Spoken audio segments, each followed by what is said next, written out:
Nouvel épisode du Tailgate Podcast 100% NFL. Renaud Bourbonnais, Jean-Michel Elie, Tommy Néron de retour pour 2 épisodes spéciaux pour revenir sur ce qui s'est passé lors du repêchage de la NFL la semaine dernière. Les boys, ça va? Yo, ça va super bien. Ça va full bien, sauf que là, on t'a laissé partir 1 mois, tu reviens avec un tatou, on s'inquiète. Ouais. As-tu commencé à prendre de la droge? Jamais. Non, jamais. Jamais on fait ça. Jamais de drogue avec moi. Les boys, C'est oui. quel Pokémon? Il s'agit de Umbreon. Umbreon. Pokémon de génération 2. C'est un Pokémon électrique? Non, c'est un Pokémon de type Dark. Dark, ok, Ouais. avec les Hunters et tout. Hunter, Dark et Ghost, je pense. Il y a des Ok. C'est Poison pas... Ghost, merci. Poison. C'est pas feu aux terres? Ben, il y en a, oui, ça, il y a ça en peu fait ou partie, tard, mais il y en a. Ouais, ben moi, je me suis pas rendu à ceux qui sont emo, gothiques. Parce que toi, t'as commencé ta carrière d'humoriste. C'est Ouais, quoi, exact. c'est quoi J'ai commencé ce avant Pokémon-là? Gen Il est dans quelle gang? C'est un skater. Moi, ce que j'aime Il le écoute du plus, punk. c'est que t'as dit que ça allait sûrement être ton seul tatou. Ben, ouais. Moi, Puis j'espère vraiment que t'as des enfants à partir de là, parce que tu vas pouvoir, ils vont pouvoir faire « Papa, pourquoi t'as pas de tatou de nous? » Puis tu vas faire « Vous étiez pas assez important. » exact. Nice Pokémon. Nice Merci. tattoo, by the way. Ouais, Thanks. très beau Merci. tatou. Merci à l'artiste qui l'a fait, V. Nguyen. Voilà. Je suis pas le seul à avoir quelque chose de nouveau. Jean-Michel est devenu une star mondiale en notre absence. Parce qu'on en a parlé, si je me trompe pas, on l'avait mentionné, qui était en nomination Ouais. au Gala Dynastie comme humoriste de l'année. Mais là, non seulement nommé, gagnant. T'as même le trophée ici.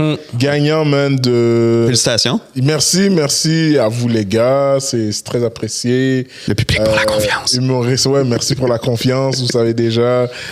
Humoriste de l'année, man, dans la communauté noire. Gala Dynasty, c'est un gala qui célèbre le Black Excellence au Québec. C'est pour ça qu'ils me disent d'arrêter de m'inscrire. depuis un mois. Ah, c'est pour ça qu'ils me Donc, disent que c'est super malsain que j'envoie ma candidature. Donc, l'année prochaine, je vais nominer le podcast Tailgate. Puis, ils vont me tasser, puis c'est eux qui vont faire le discours. Ben, non, ça, c'est que Là, t'as volé une le année punch. nous a dit on pourrait essayer de nommer le tailgate au Gala Dynastie. Moi puis Renaud de faire comme ben, Jim, on a de quoi t'annoncer. on n'est pas black, là. Puis il est comme non, mais comme je suis dans le projet, ça se peut. Puis là, si on le fait, puis on gagne, c'est sûr, je te tasse au remerciement. Mais on t'envoie au podium, puis on va faire comme excuse. On va vraiment le tasser le micro. Oh, ouais. On prend le prix puis le micro. Mais ouais, c'est fire comme reconnaissance. Thanks, même merci. En plus, t'avais un fou outfit. Merci. Ouais, ton outfit Je était remercie vraiment sa aussi La Vraie qui a fait, c'est le nom de son brand, qui a fait le outfit. Puis, Tu challengeais beaucoup d'outfits de draft. ouais, avoue, hein, j'aurais pu être drafté cette journée-là. Pour vrai, tu sais, c'était un petit suit orange avec les petites brodures ici, la broderie. Ouais. C'était fresh, là. Merci, man, merci. C'est une photo que, quand j'étais petit, que j'ai recréée. J'avais le même outfit quand j'étais petit. OK. Puis là, je me suis dit, yo, il était failleux, ce outfit-là. Ce serait nice que je le recrée. Ouais. Puis elle m'a dit, ouais, let's go, on fait ça. Puis elle a... T'as gagné. Puis elle a... Tu fais pas perdre dans cette tenue-là. Yo, Non. ça aurait été incroyable. Mais pour vrai, Gala Dynasty, il faut le donner. Les outfits sont fire. Ouais, mais Il y a un effort qu'il n'y a pas dans les autres galas, là. c'est reconnu dans la communauté noire qu'on aime bien s'habiller dans les moments très importants. Fait que, c'est rare que tu vas voir quelqu'un dans un de nos galas en t-shirt. Puis Avec un trou dans les jeans. ouais.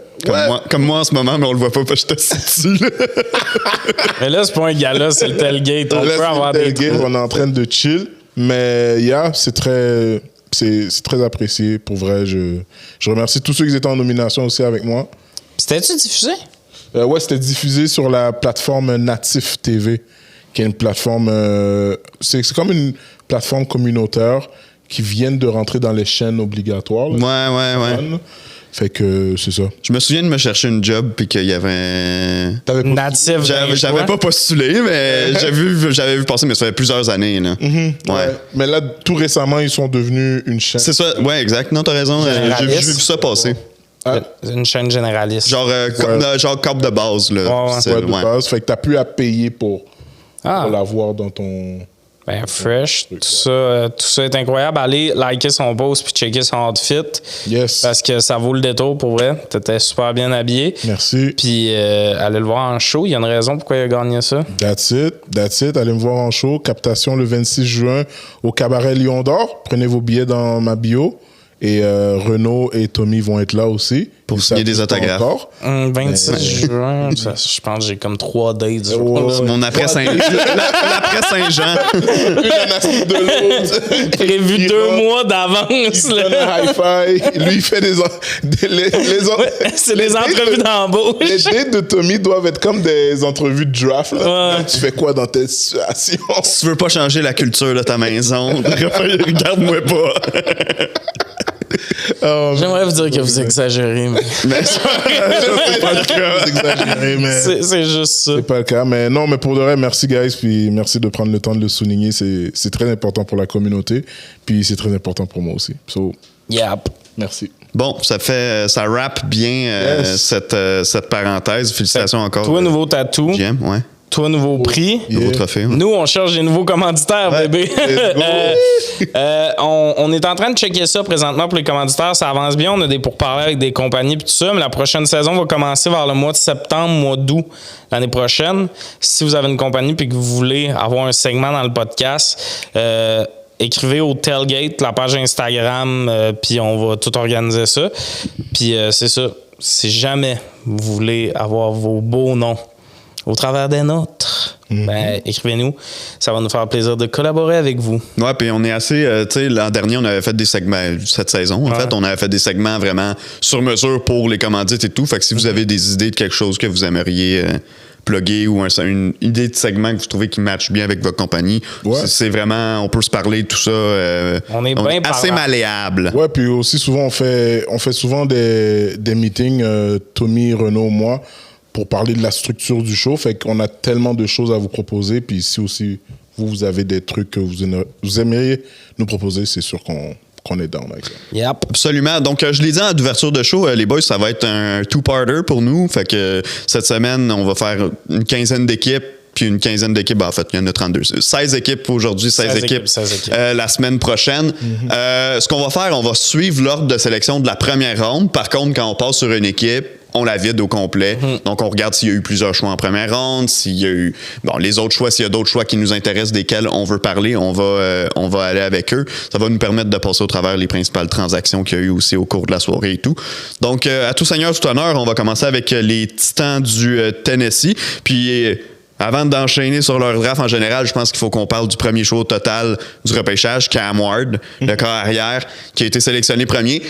Avec les 2 dernières semaines qui ont précédé le repêchage, ça semblait assez clair que c'était là que ça se dirigeait pour eux. Donc, je pense pas qu'il y a eu nécessairement une surprise pour les Titans. Ceci étant dit, on a le droit de ne pas être d'accord avec la décision ou de l'être. Est-ce que, selon vous, la bonne décision était d'y aller cette année avec un corps arrière pour les Titans? Ben, selon moi, comme tu sais déjà, là, je l'avais dit quand on était avec Didier.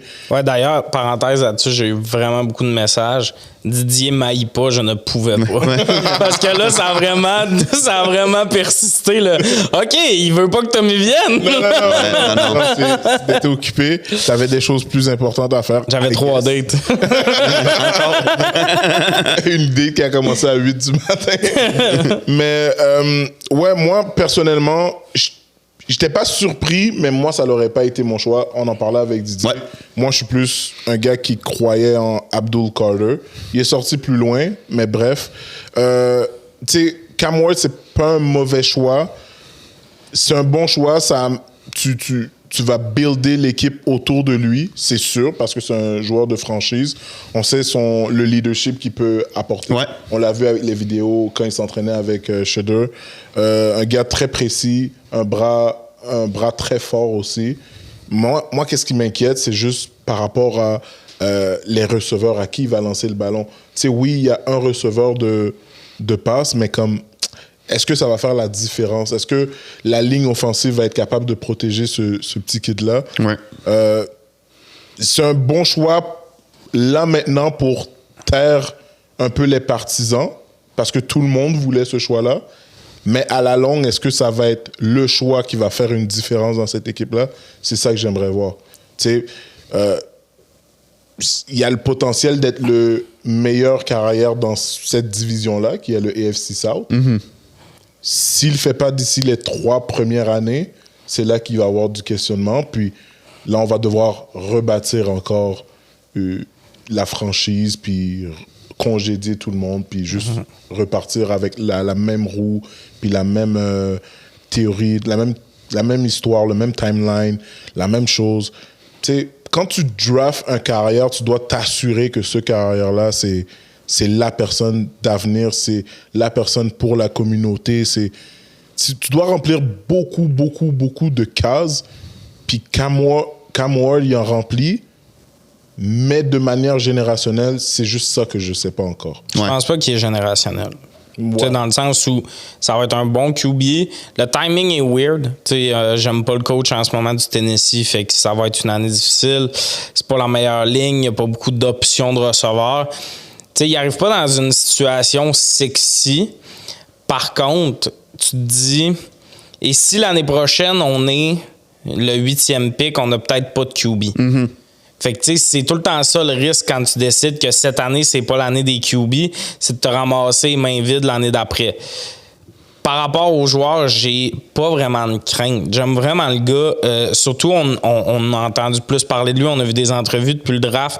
Il a l'air d'avoir une tête ses épaules. Ouais. Le fait qu'il a dû se battre pour sa place. Surtout à l'époque du... Tu sais, on va sûrement en reparler beaucoup, mais le NIL... On voit tellement les fiches draft, là, il était là, 4 écoles, puis tout ça, puis des gars qui ont fait 3 gros programmes, ils étaient jamais contents.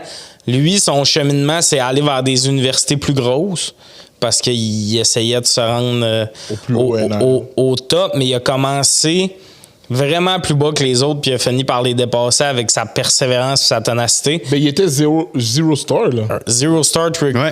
C'est la première fois qu'un zero star sort premier au total.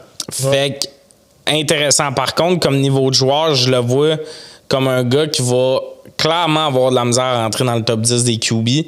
Mais tu sais, si tu as un top 15 tu comprends ce que je veux dire? Une espèce de game manager un peu, avec un peu plus flashy. Si tu as ça, puis que tu as une bonne équipe autour, tu peux gagner le Super Bowl. Il y a 1000 exemples de ça. On a vu Warren Moon qui a permis de porter le numéro 1. Il est arrivé à la conférence de presse pour dire qu'il pouvait porter le numéro 1. Les numéros retirés dans la NFL, c'est rendu un peu ridicule, puis on va y revenir un peu plus tard. Mais je suis comme il y a 53 joueurs, je comprends qu'une manière de retirer des numéros, c'est que tu n'as plus d'options. Mais ça me fait tout le temps rire quand tu es comme, le gars, il a rien fait, puis tu lui donnes ton numéro. Là. Ben, tu sais, dans le sens que Abdul Carter aussi a dit qu'il voulait porter le 56 avec les Giants, puis Lawrence Taylor, il a dit no fucking way que tu vas le porter, ce que je comprends. Ceci étant dit, pour Warren Moon, on s'entend que Warren Moon jouait avec les Oilers de Houston, ils ont déménagé, puis les Titans ont décidé de garder les numéros retirés, ce que d'habitude les équipes qui déménagent font pas.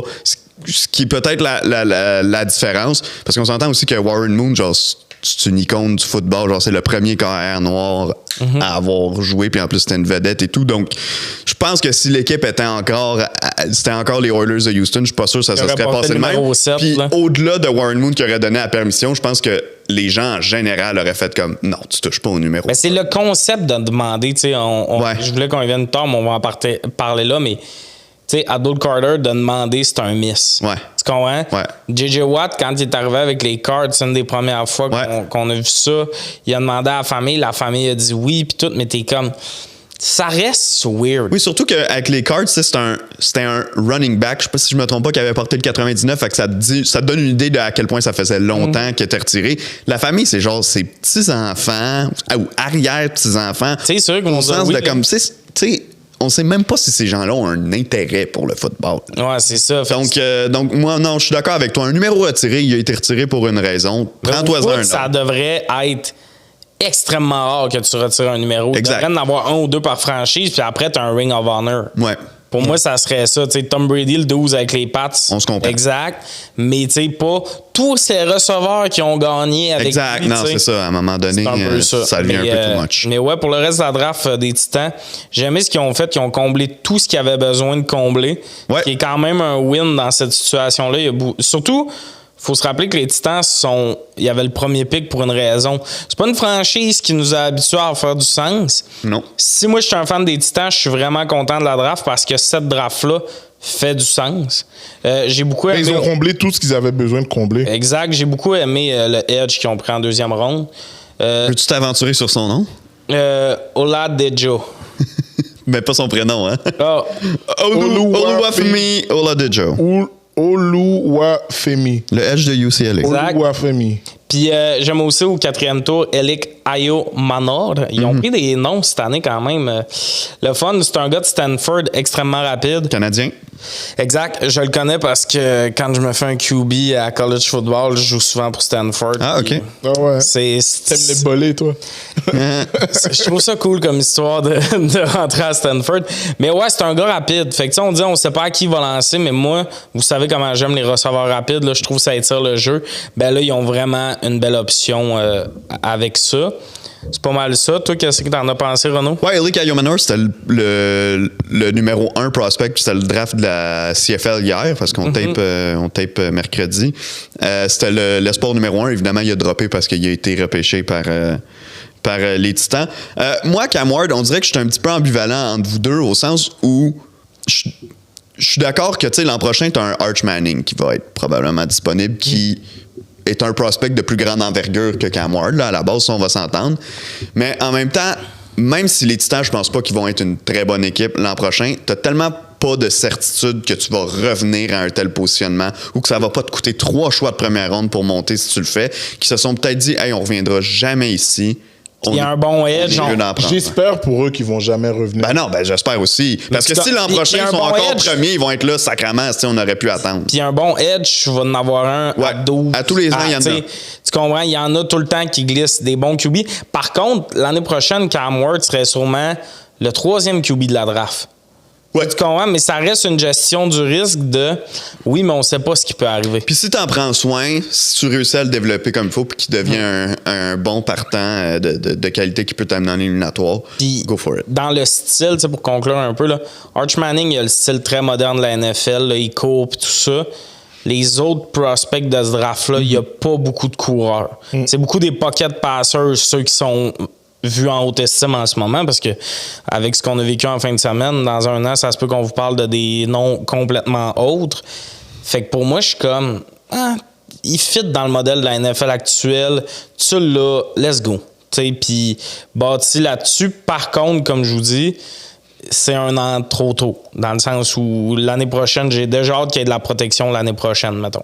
Ouais. Ouais, on est d'accord à ce niveau-là. Les boys, on va enchaîner avec le 2e choix. Il y a eu transaction au 2e rang. En fait, la grosse transaction du repêchage ou de la première ronde du repêchage qui a été complétée au 2e rang. Les Jaguars de Jacksonville, qui repêchaient 5e, sont montés au 2e rang pour repêcher Travis Hunter. Ils ont transigé avec les Browns de Cleveland. J'ai les détails de la transaction ici. Donc, les Browns qui ont donné, bien sûr, le 5e choix total.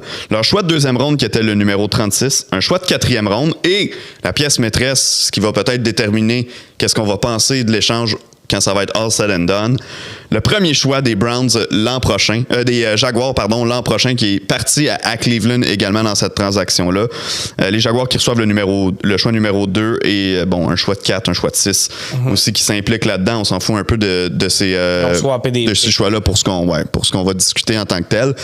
Qu'est-ce que vous avez pensé de la décision des Jags de monter justement pour aller chercher un Travis Hunter? Moi, si je peux prendre la balle au bon en premier sur celui-là, je trouve que c'est une bonne transaction pour les deux équipes. Au sens où les Browns savaient qu'est-ce qu'ils voulaient faire. Ils voulaient prendre le meilleur joueur disponible. Puis on va en parler plus tard, mais ils ont fini avec Mason Graham, qui est peut-être le meilleur plaqueur disponible pour le repêchage. Ils vont chercher un premier choix l'an prochain, qui est un peu un gamble au sens où si les Jaguars sont pas bons cette année, ça peut encore être un choix top 10 l'an prochain, même top 5 l'an prochain.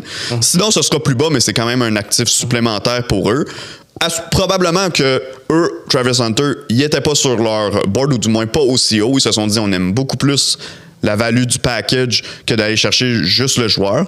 Tandis que du côté des Jaguars, on le sait, ils veulent relancer rapidement Trevor Lawrence. Ils veulent sauver la carrière à Trevor Lawrence. Puis autant est-ce que je suis du genre à dire une équipe, ça se construit par les tranchées, par la ligne à l'attaque, la ligne défensive, puis je le pense encore. Reste que là, c'est un joueur qui va jouer à 2 positions. Fait que c'est un joueur spécial, c'est un joueur comme on n'a pas vu avant.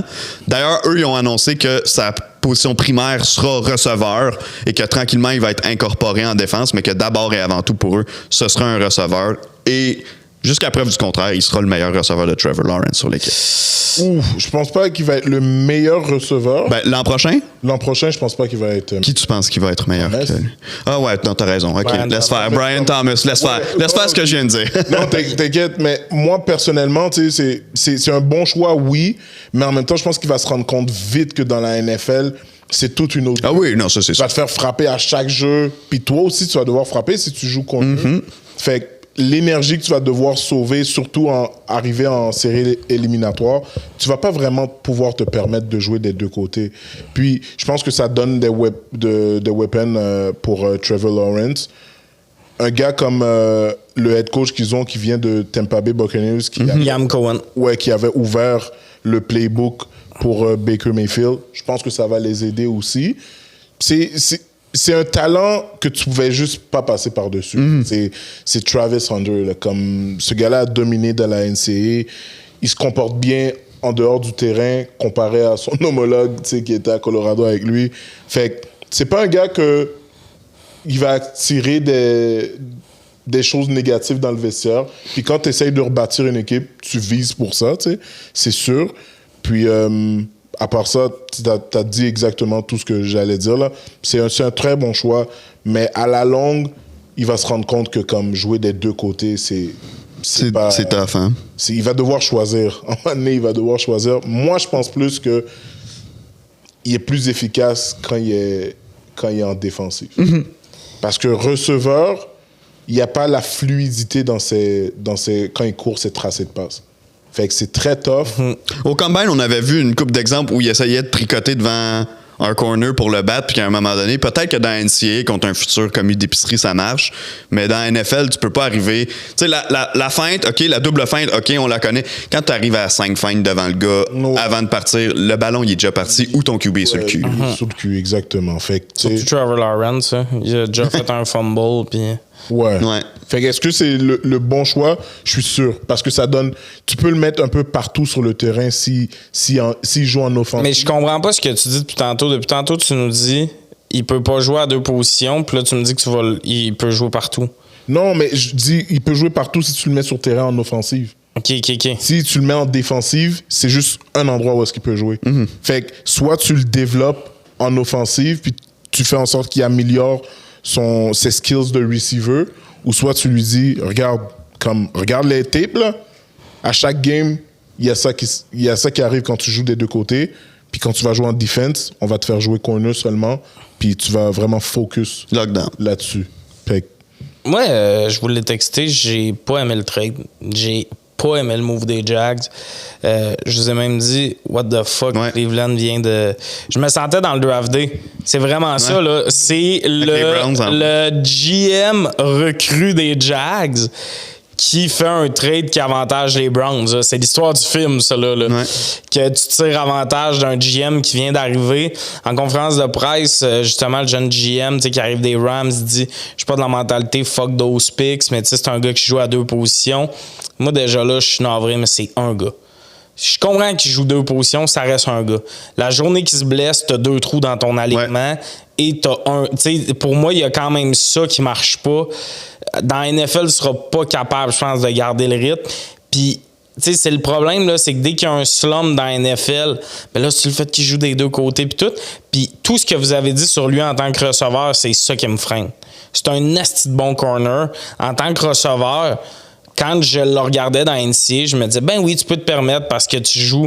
Le Colorado sont dans le Big 12, je pense. À tout bout de champ, vous pognez des équipes mollasques. Leur deuxième corner, c'est une douille que t'es capable de faire un jeu dessus parce que t'es un peu plus rapide que lui. Mais ses tracés sont pas slick. Il n'y a pas vraiment de style de receiving. Il est un peu tout le temps. Puis je trouve qu'il manquait un peu de vitesse même pour, si tu me disais que c'est un gars fucking quick, que finalement sa job c'est juste d'être un receveur avec Xavier Worthy là, pour des grands coups de canon, je serais là parce que tu fais OK, ben tu le joues comme corner, puis 4 fois dans la game tu le rentres comme receveur pour un espèce de coup de circuit. Mais là, c'est pas ça. Pour moi, je trouve qu'ils ont donné beaucoup. Ça a quand même permis à Cleveland de drafter 2 fois au début de la deuxième ronde puis tout. on va venir au draft de Cleveland. J'ai aussi mes opinions là-dessus. Mais pour moi, ils ont donné beaucoup pour une équipe. Tu sais, un nouveau coach, nouveau GM, puis tout. Garde tes picks. Essaye pas d'en faire trop. Puis Travis Hunter, pour moi, ça se peut que ça arrive pas, ça se peut que vous ayez raison. Ouais. Mais j'ai vraiment l'impression qu'on est overhype. Puis que depuis là, la fin de la saison, là, son nom a fait ça. Pour une raison qu'on comprend toutes pas. Parce que ramenez-vous à la fin de la saison. Tout le monde disait qu'il pouvait pas jouer both sides. Le monde disait qu'il fallait même pas qu'il gagne la Heisman.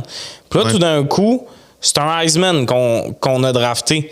Hey, quand tu checkais ses chiffres, c'était pas le meilleur corner puis c'était pas le meilleur receveur. Fait que dans ma tête, si en Parce plus... qu'il jouait les deux positions. C'est le fait qu'il joue aux deux positions qui a fait qu'il y a un hype de même.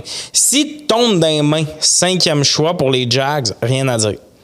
Mais là, ils ont vraiment donné beaucoup de value pour une équipe qui a du patchage à faire. Là. Ouais, puis moi, c'est ça. Tu sais, je sais qu'en deuxième ronde, ou troisième ronde, parce qu'on n'est pas revenu en deuxième ronde chez les Jags, tu sais, on a sélectionné un corner, Caleb Ransah. Mais là, on parle de troisième ronde, c'est un projet et tout. Les Jags, c'était pas juste la pire équipe contre la passe l'an passé. C'était de loin la pire équipe contre la passe, puis pas juste l'an passé, depuis 2 ans. Puis pour moi... Bon, tu me diras que Hunter va jouer part-time comme corner fair. Peut-être que ce gars-là, Ransah, va avoir une super saison recrue puis que ça va être une belle découverte et tout. Mais pour moi, ils peuvent pas rentrer en confiance de oui, cette année, on va changer la donne, on va être capable d'arrêter la passe. Puis chez les Jaguars, ton premier objectif cette année, on s'entend, tu gagneras pas le Super Bowl. Là. Tu peux pas mettre les attentes jusque-là. Tes attentes, c'est justifie le fait que tu as donné ton premier choix de l'an prochain en faisant en sorte que ce choix-là, il soit pas un choix top 10. Tu sais, si le choix l'an prochain, il est, je sais pas, 18e, mettons, ou t'as fini flush pour les playoffs, fait que t'es dans les dernières équipes là, qui ont pas fait les playoffs toutes, puis que Hunter a une grosse saison, tout, tu fais comme, on a payé le prix, puis ça a valu la peine. Si l'an prochain, tu draftes encore top 5, puis que là, ben, c'est Cleveland qui a ton choix, t'as l'air un peu niaiseux. Oui, puis je vais dire, il faudrait même qu'il soit sorti du top 15. Parce que si Cleveland a le luxe de drafter 13e plus 5e pour que tu aies monté de 3 positions, moi, Travis Hunter, je l'aille pas, là. Mais 2e choix...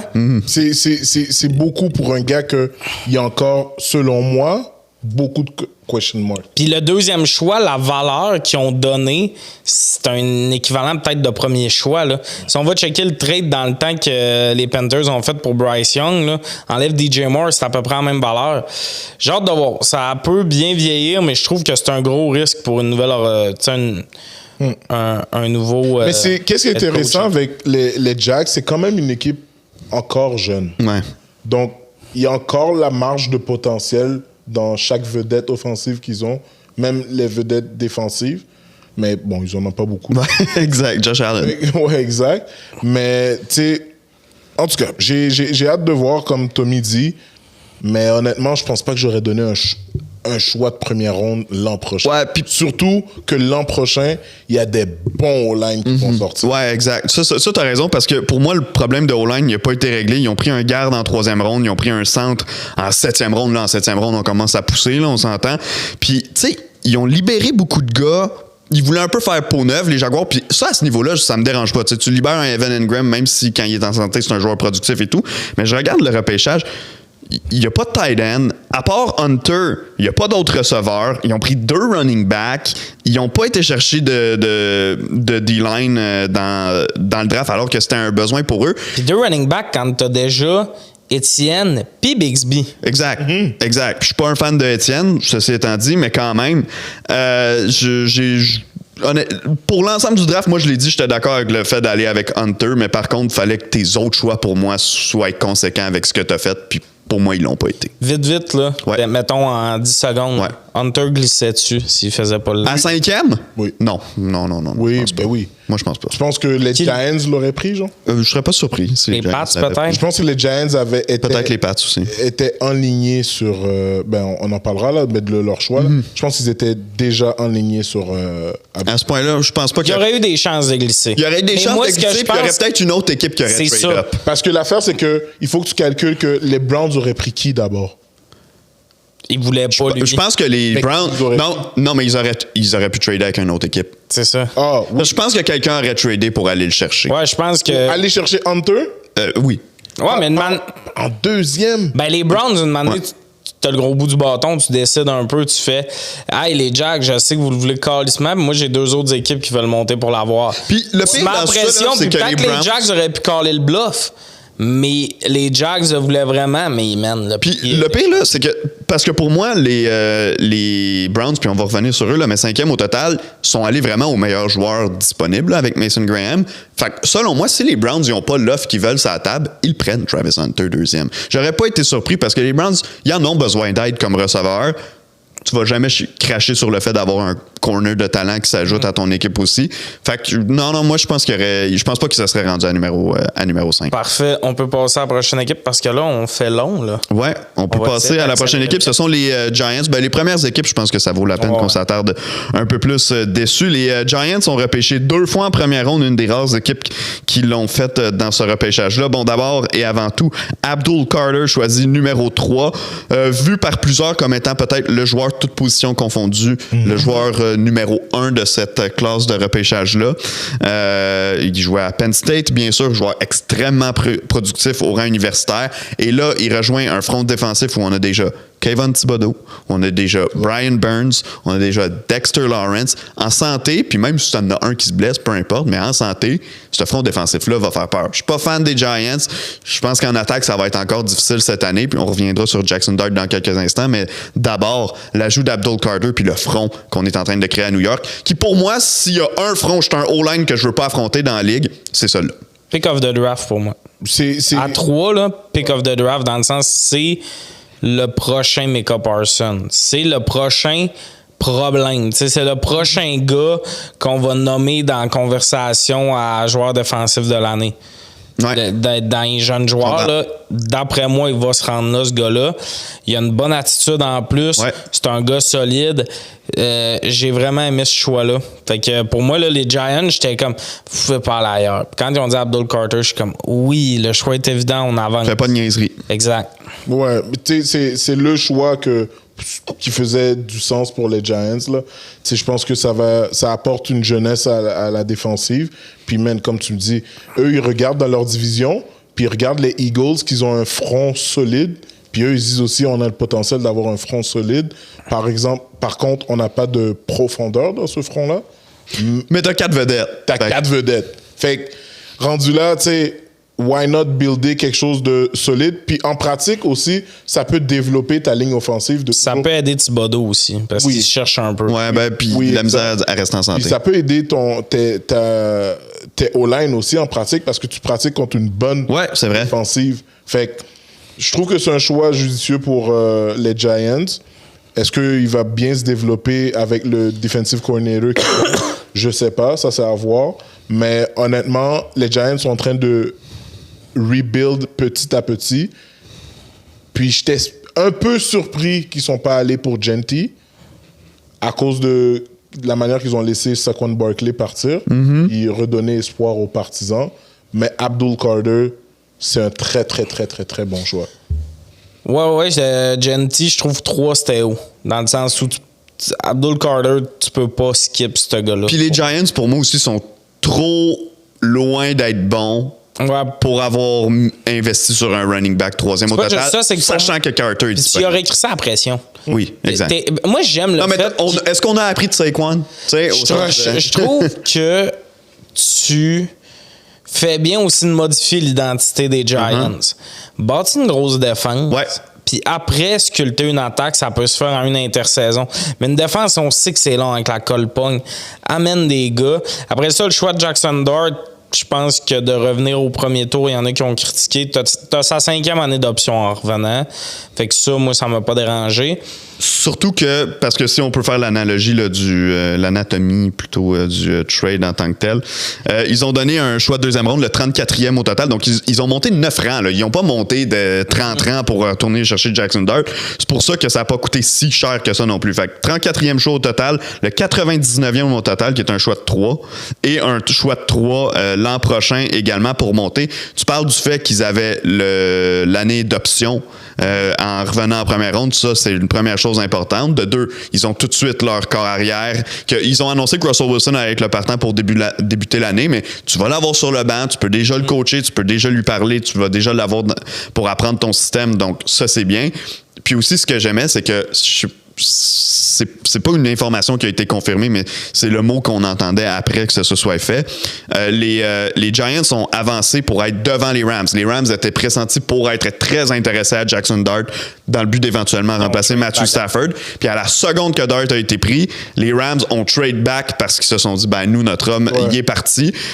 Donc les Giants s'ils voulaient Dart, si Dart c'était leur homme, il n'y avait pas le choix de bouger. Ils l'ont fait. Ça n'a pas coûté les yeux de la tête, là, tant qu'à... Non, puis il y a beaucoup de monde qui questionne le choix. Tu sais, Dart, ça va-tu lander, ça va-tu pas? Je vais faire un équivalent peut-être osé, mais pour moi, c'est l'équivalent d'un J.J. McCarthy. Dans le terme de qu'est-ce que ça va donner. Donne-y un an sur le banc, puis tu verras. Mais c'est tout le temps ça pour un QB recru. Que le gars, il ait dominé ou whatever, il a tout dans son coffre à outils. Il a pas été mauvais à Ole Miss. Ça a l'air d'être vraiment un petit gars tranquille, tout ça, tu sais, dans une année où il y avait beaucoup de spécimens dans le draft. Le profil Eli Manning, là.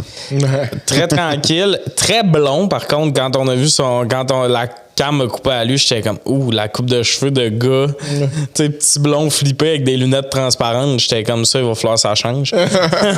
Mais j'ai hâte de voir ce que ça va donner. Puis, tu sais, pour résumer de mon bord le reste du draft, on parle d'un running back, mais 4e tour, Cam Scalibou. Ouais, j'adore ce choix-là. Rendu où il était? C'est un solide pick. Si ça te donne rien, c'est un choix de 4 que tu as brûlé, mais les chances que ça donne de quoi sont vraiment élevées. Puis sur des porteurs, tu vas chercher des partants de Day One, justement, en 4e ronde, ou au sens que c'est des gars qui ont un impact tout de suite. Là. J'ai entendu au bon moment. Pour moi, la draft des Giants, il y avait tellement de besoins que c'est sûr qu'il va rester des petits trous. Ouais. Receveurs, mais ce notamment. qu'on fait en ce moment, c'est très intéressant. Tu sais, j'ai quasiment hâte de voir si Winston va bouger, par exemple. Parce que là, il y avait comme Winston, puis c'était peut-être pas confirmé qu'il allait avoir Dart, mais là, je trouve que c'est une grosse QB room. Wilson va être le partant. Ouais. Je pense que je tasserais Winston. Là. Mais je pense que ça va être une très belle QB room, dans le sens que ils vont bien le développer. Mais moi, si je suis vétéran dans cette équipe-là avec les Giants, je suis comme, OK, la minute qu'ils voient que, c'est déjà dans les plans, là, que Dart est projeté pour starter, j'ai plus de job. Ah ouais, mais c'est souvent ça dans la vie. Wilson l'a déjà fait un QB aussi quand il est arrivé. Là.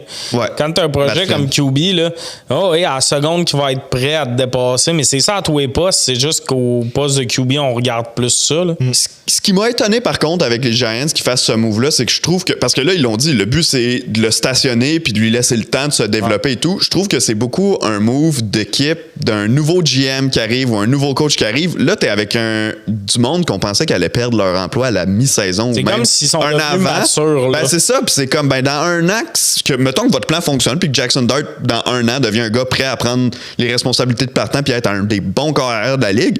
Est-ce que je suis pas sûr que vous allez être là? Fait que ça m'étonne qu'ils aient eu tu sais, souvent, on voit des équipes, au contraire, qui sont ultra agressifs, comme par exemple, pendant les Bears, quand ils ont été repêchés Justin Fields, le groupe de GM entraîneur était comme, c'est notre dernière chance. Si on n'a pas de QB, c'est sûr qu'on gagne pas puis qu'on perd nos jobs. On va vider la banque pour aller le chercher. Finalement, ça n'a pas marché visiblement. Mais je trouve que c'est une décision extrêmement responsable et mature pour des gars qui sont un peu pressés dans le temps. Là, ça me surprend. Ça me surprend justement aussi de OK, fait que vous étiez capable d'être des bons GM. Oui, aussi. On dirait qu'ils sont retournés à la table à dessin. Peut-être c'est ses enfants qui ont donné les conseils encore cette année, puis que cette année, ils les Ils sont retournés à la table à dessin, puis ils ont fait finalement, c'est ça qu'il faut faire. Puis là, ils sont rendus, qui ont un plan de match. D'ailleurs, vous avez vu le fils du GM? Il a publié une vidéo de Jackson Dart la veille du draft. OK, non, j'avais pas vu. Puis pour Scalibou, c'est un bon pick dans le sens que oui, c'est un running back, mais c'est un gars que tu peux mettre comme troisième receveur aussi, que tu peux faire sortir de la box pour un bubble screen ou pour... C'est un gars qui avait déjà une équipe sur ses épaules. Ouais, puis il est habitué d'être une grosse pièce dans une attaque. Exact. Puis il est très dur aussi à plaquer. Exact. À cause qu'il est... Non, moi, j'ai pas de problème avec cette sélection-là. Il va ajouter à l'attaque, il va dynamiser. On va avoir besoin de courir le ballon là, chez les Giants cette année. L'année passée, il y avait Tracy, je pense. Ils ont déjà un gars, il y a 25 Tracy, mais ça lui fait 2 running backs pour la valeur. Ouais, ils ont du depth. Ils commencent à avoir du depth, mais en offensive, il y a encore quelques trucs à améliorer. Ouais. OK. Passons au 4e choix, les Patriots de la Nouvelle-Angleterre. Je pense que c'était un choix automatique. Là, tant qu'à moi, quand ils sont arrivés sur le bloc, pour moi, il n'y avait aucun d'autre qui s'allait repêcher. Will Campbell, le bloqueur de LSU, qui était le joueur de ligne pressenti par tout le monde, qui était classé numéro 1 par à peu près tout le monde. Il est sorti, on avait besoin de protéger Drake May du côté de la Nouvelle-Angleterre. C'est un investissement à long terme qu'on a fait. Je pense que personne ne peut cracher sur la sélection-là. Par contre, même si je sais qu'ils ont pris un receveur en 3e ronde, ce problème-là, il est toujours pas adressé. Puis chez les Patriots, je pense que ça fait plusieurs années. Autant que je suis pas le plus grand fan d'investir tout sur des receveurs et tout pour faire une équipe sexy, autant que là, Drake May, là, il y a des tirs-poids au poste de receveur. Puis ça va être encore ça cette année. Même s'ils ont ajouté Stephon Diggs, sa dernière année à Buffalo, c'était pas chic. L'an passé, il a été blessé avec Houston. Oui, il va avoir une certaine production, mais c'est plus un receveur vedette. Pour moi, c'est plus intéressant de protéger Drake May qu'investir sur des receveurs. Puis je vais pousser plus loin. C'est rare en esti qu'un tackle du 3e tour a une vraie bonne carrière. Exact. Versus des receveurs. Ça, on est tous d'accord. Tour. Fait que pour moi, je suis d'accord que les chances que ça colle sont minces. Mais la stratégie est bonne. Oui. Tu prends un tackle de luxe. Ouais. Puis Williams de TCU, je pense, qui sort le receveur de 3e ronde. De Washington State, oui. OK, Washington State. Tu t'essayes de quoi? J'ai trouvé qu'ils ont eu une belle draft bien fournie. 2 choix de 3e ronde, 2 choix de 4e ronde. J'ai trouvé ça intéressant. J'ai adoré la sélection de Anderson au 2e tour. Gros running back solide. On va revenir plus tard, mais pour moi, c'était le 2e running back. Ouais. Pour moi. En talent, là? Ouais. Tu sais, t'avais Genty puis t'avais lui. Pour moi, c'était pas Hampton, c'était lui. Rendu au 2e tour, je trouve la valeur était bonne. Fait que, tu sais, pour moi, puis ça va te faire une suite à Stevenson parce que lui, il vieillit, veut pas, là. Il est pas mauvais, mais. Fait que, tu sais, tu commences à bâtir avec des morceaux de luxe pour moi du côté des Pats, ce qu'on n'a pas souvent vu. On a souvent vu une équipe Patrick Brady faisait gagner. Ouais. Je comprends que c'est long, mais il y avait vraiment beaucoup de trous. Mais je pense que l'année prochaine, avec une solide draft, ça va être une équipe qui peut aller claquer les séries. Puis d'enchaîner tes 2 premiers choix, tackle, running back. T'sais, on a vu ce que c'était l'attaque des Titans du Tennessee. Puis là, on transfère ça chez les Patriots. Je te dis pas que c'est Derrick Henry, là, Travion Henderson. Ça serait injuste de lui mettre ça. Mais on veut établir le jeu au sol du côté des Patriots. On sera pas une excellente équipe cette année là, du côté de Nouvelle-Angleterre, mais instaurer un peu une culture, enlever un peu de l'autre travail à Drake May. On veut pas qu'il passe le ballon 45 fois par match. On veut pas qu'il se fasse geler 12 fois à chaque match non plus. Ouais. Donc, non, je suis d'accord avec toi. La stratégie est la bonne, mais au cours des prochaines années, il va falloir adresser la position de receveur, ce qu'on n'a pas fait depuis quoi. Mais tu sais, l'an prochain, mettons là, qui ont le 8e pick, 9e pick, il va y avoir beaucoup de QB needy team en bas d'eux. Fait que c'est le meilleur receveur. Oui, ça, j'ai pas d'inquiétude, mais juste pour la saison prochaine, ça va être encore ça va être un peu triste. Ça. Rendu là, c'est mieux de, comme dit Tommy, de protéger le carrière parce que tu veux pas que ton carrière aussi ait une carrière courte comme à la Andrew Luck, tu sais, quand les Colts n'avaient pas vraiment une offensive. Fait que moi, je suis correct avec la décision qu'ils ont pris d'aller avec un O-line. Puis surtout, les autres, ils ont pris un running back puis un receveur aussi en 3e ronde. Ce qui est très bon. Il y avait 11 choix, là. Ouais, il y avait beaucoup de choix. Puis, tu sais, les receveurs, je trouve que Drake May a quand même des bons weapons qui sont en développement. Fait que ça va pas être la fin du monde là, pour Drake May. Là. Il va trouver des receveurs open puis il va s'amuser l'an prochain. Là. Puis tu vois que c'est une équipe qui avait énormément de picks avec 11 parce qu'ils se sont permis de prendre un batteur de précision et un long snapper. Donc, il y avait du lousse à la fin. Là. Ouais. complètement. On va se dire. OK, on est prêt à enchaîner avec la prochaine équipe. Ce sont les Browns de Cleveland. On a parlé de la transaction tout à l'heure. Je pense qu'on a tous mentionné qu'on aimait cette transaction-là pour Cleveland. Évidemment, ce qui va arriver avec les Jags l'an prochain va beaucoup jouer dans la balance à savoir à quel point la transaction va avoir été importante. Mais il termine la journée avec le meilleur plaqueur disponible sur le board, c'est-à-dire Mason Graham des Wolverines de Michigan. Les Browns. Moi, je suis pas trop d'accord avec leur choix. Non, mais la raison pour laquelle, c'est que, tu sais, OK, je suis d'accord, mettons, à 40% avec leur choix. Tu sais, c'est vrai que Graham, c'est un bon joueur défensif, puis ça ajoute une certaine profondeur, puis ça aide aussi Myles Garrett. Ouais. Mais par contre, en offensive, tu regardes du côté des Browns, puis il n'y a rien. Ouais. Il n'y a absolument rien. Fait que là, tu t'assures l'an prochain de finir dans les bas de classement, mais tu as déjà donné ton... Puis tu joues dans une division où tu vas avoir besoin de marquer des points. Là. Non, mais tu n'as pas donné ton pick, non, t'en as reçu donné ton un. pick, excuse-moi, t'en as 2 encore l'an prochain. Ouais. Fait que ce qui est bon, mais je suis comme, là, cette année, tu vas faire quoi en offensive? Tu sais, c'est pas d'un carrière recrue. T'as 2 carrières recrues, t'as 2 vétérans. Fait que à la fin de la journée... Puis un rapiste. Une année, ça va une grosse QB room. Là. Non, ça, c'est bizarre comme repêchage, on va se dire. Tu joues à quoi du côté des Browns? Puis, tu sais, t'as aucune aide pour Judy, qui est ton receveur élite. Man, Tu peux mettre des guillemets à élite. C'est flou. Ouais, c'est flou. Qu'est-ce que des grosses crises de guillemets. Ouais, exact. Mais c'est flou qu'est-ce qu'ils essayent de faire en ce moment. Tu sais, t'as aucun O-line qui va protéger le carrière qu'ils vont décider qu'il soit partant. Ouais. C'est très... Je pense qu'ils sont en train de... Eux, ils se disent, on va passer par la défensive pour reconstruire l'équipe. Ce qu'ils ont fait tout le temps. Parce qu'ils ont toujours eu une défensive solide. Mais l'offensive, t'es juste comme... Guys, comme à un moment donné, c'est quand qu'on va décider de drafter quelque chose de sérieux. Puis en plus, Chubb est parti. Ouais. Ils l'ont laissé partir. Fait. Ouais. Ben là, personne ne l'a signé non plus. Là. Nick Chubb, je pense que sa jambe aussi est partie. Ouais. Ça à son compte. Ça a l'air qu'ils ont fait le divorce, puis sa jambe. Quand on voit les vidéos, il s'entraîne encore. Ouais, mais Colin Kaepernick aussi. Hein? Puis là, si tu dézoomes la vidéo, c'est écrit 2022. Je vais résumer vite ma pensée. Mason Graham, j'adore le choix. Ouais. Ça vient compléter Garrett. Je pense que Garrett, il avait besoin d'avoir de l'aide pour être content d'être là. D'ailleurs, les Browns font toujours des vidéos où ils nous montrent comment les recrues choisissent leur numéro. J'adore. Moi, j'ai pas vu. Oh ouais, Graham, il est comme, quel numéro? Il essaie d'avoir le 55, mais il y a déjà le joueur de centre qui l'a. T'es comme, donne-y le 55. Puis tu comprends qu'il pogne tout un numéro en attendant parce que il dit dans les 90, il y a quoi? 94. C'est tout.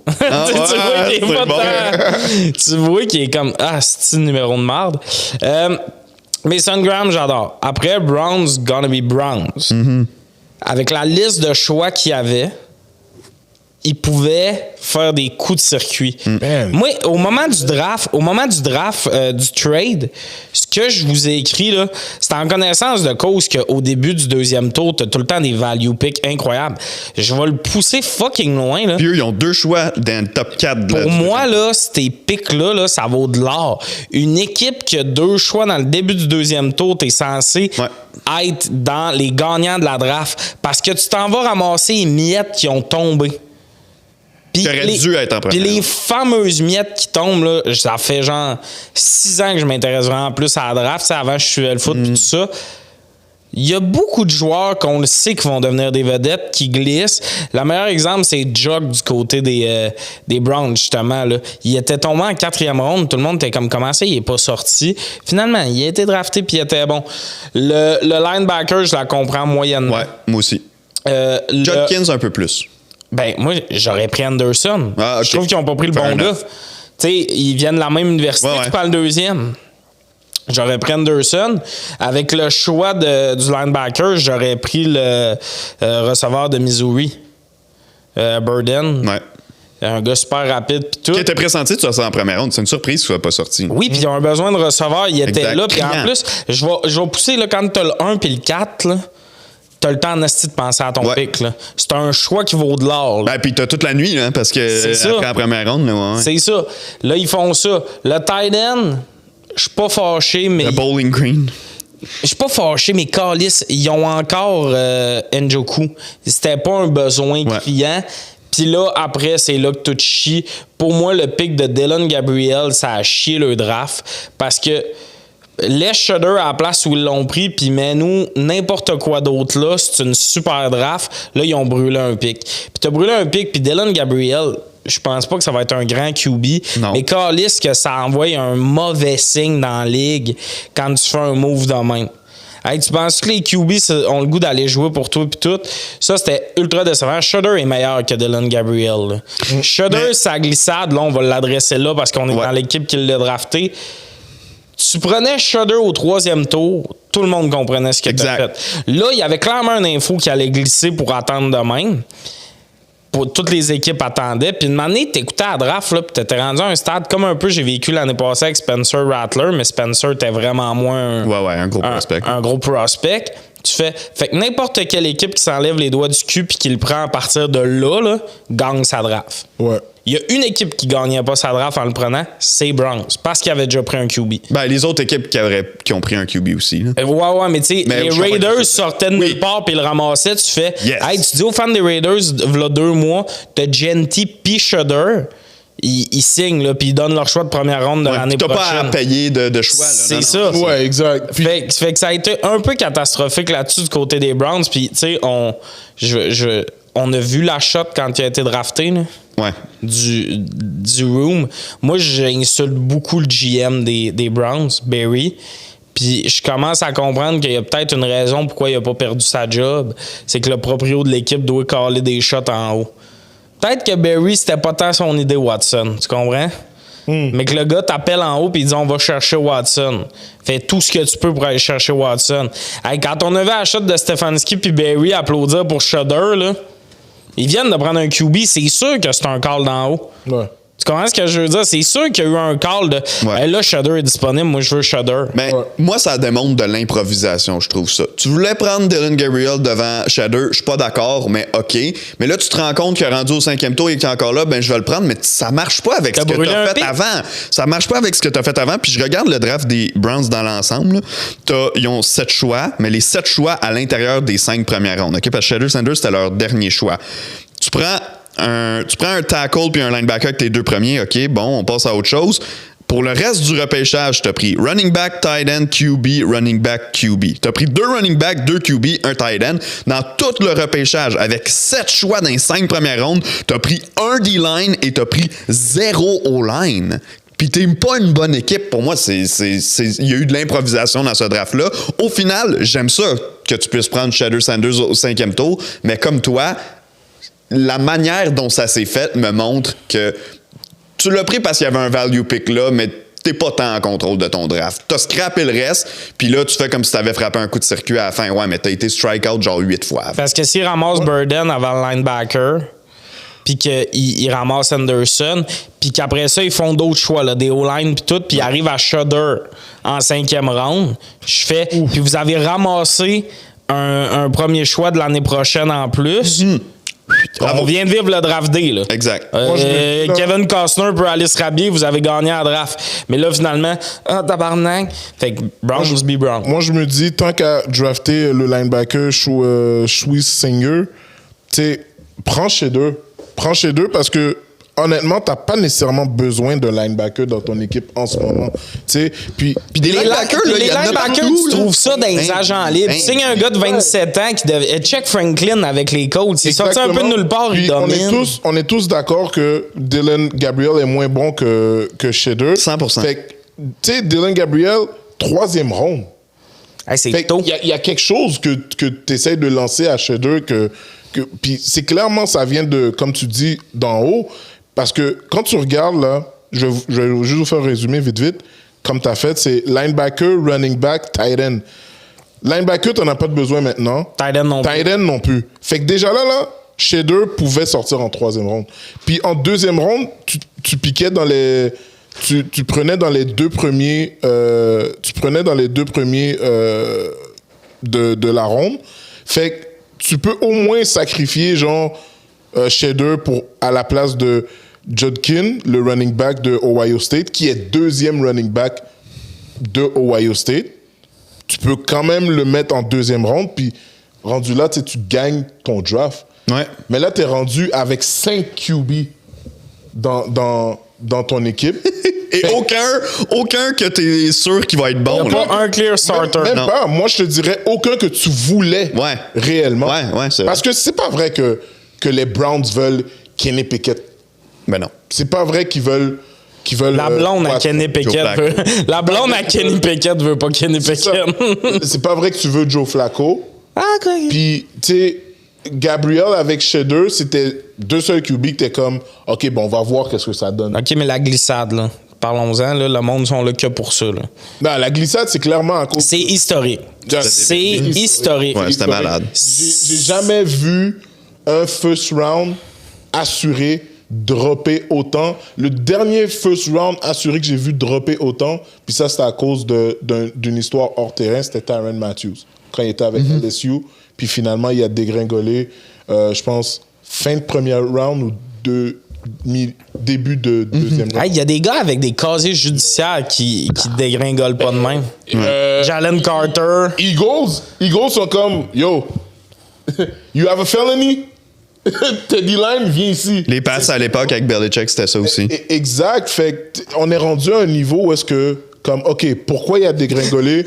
Aaron Hernandez, c'est un choix de 3e round. Début de 3, Tyrann Mathieu. Début de 3, Tyrann Mathieu. Fait que, tu sais, il était project dans le top, là. Ouais. Puis on parle de la position premium de la NFL, une année où il n'y a pas beaucoup de QB. Exact. C'est fucked up, là. Puis là, moi, mon hypothèse de pourquoi il y a drop, c'est que... Il est noir. Ben non, pas pour qu'il est noir. C'est simplement... Depuis qu'il a gagné un prix, il faut rien que parler de ça. celui qui est la cause de ça, c'est Deion Sanders. Ouais. Je suis d'accord. Selon moi, Deion Sanders, a mal géré le pre-draft de ses joueurs, de son fils. Puis aussi, son fils n'a pas aidé sa cause en se présentant pas au Combine. Avec des commentaires aussi dans les médias avoir un Pro Day, que toutes les QB ont ce Pro Day là. Lancer sans pression pour épater des recruteurs. Tous les QB de la NCAA, de la NFL sont capables de faire ça. T'sais, mais juste amener toutes les caméras, les médias dans ton vestiaire, c'est ça qu'ils sont en train de regarder, les Browns, puis en mode comme, ouais, on veut pas ça nécessairement. Il y a des GM on qui l'a auraient déjà dit... avec Watson. Il y a des GM qui auraient dit des propriétaires qui auraient dit au GM, enlève ce nom-là de la liste. Lui, il porte pas le jersey de mon équipe. Ben, 100%. Ce qui s'est passé dans ces meetings-là, puis on va le pousser vraiment loin, mais tu sais, le choix, le 4e tour, Campbell, il a parlé du fait que si t'es un defensive tackle puis que tu fais un sac par game, tu vas sortir top 10 de la draft.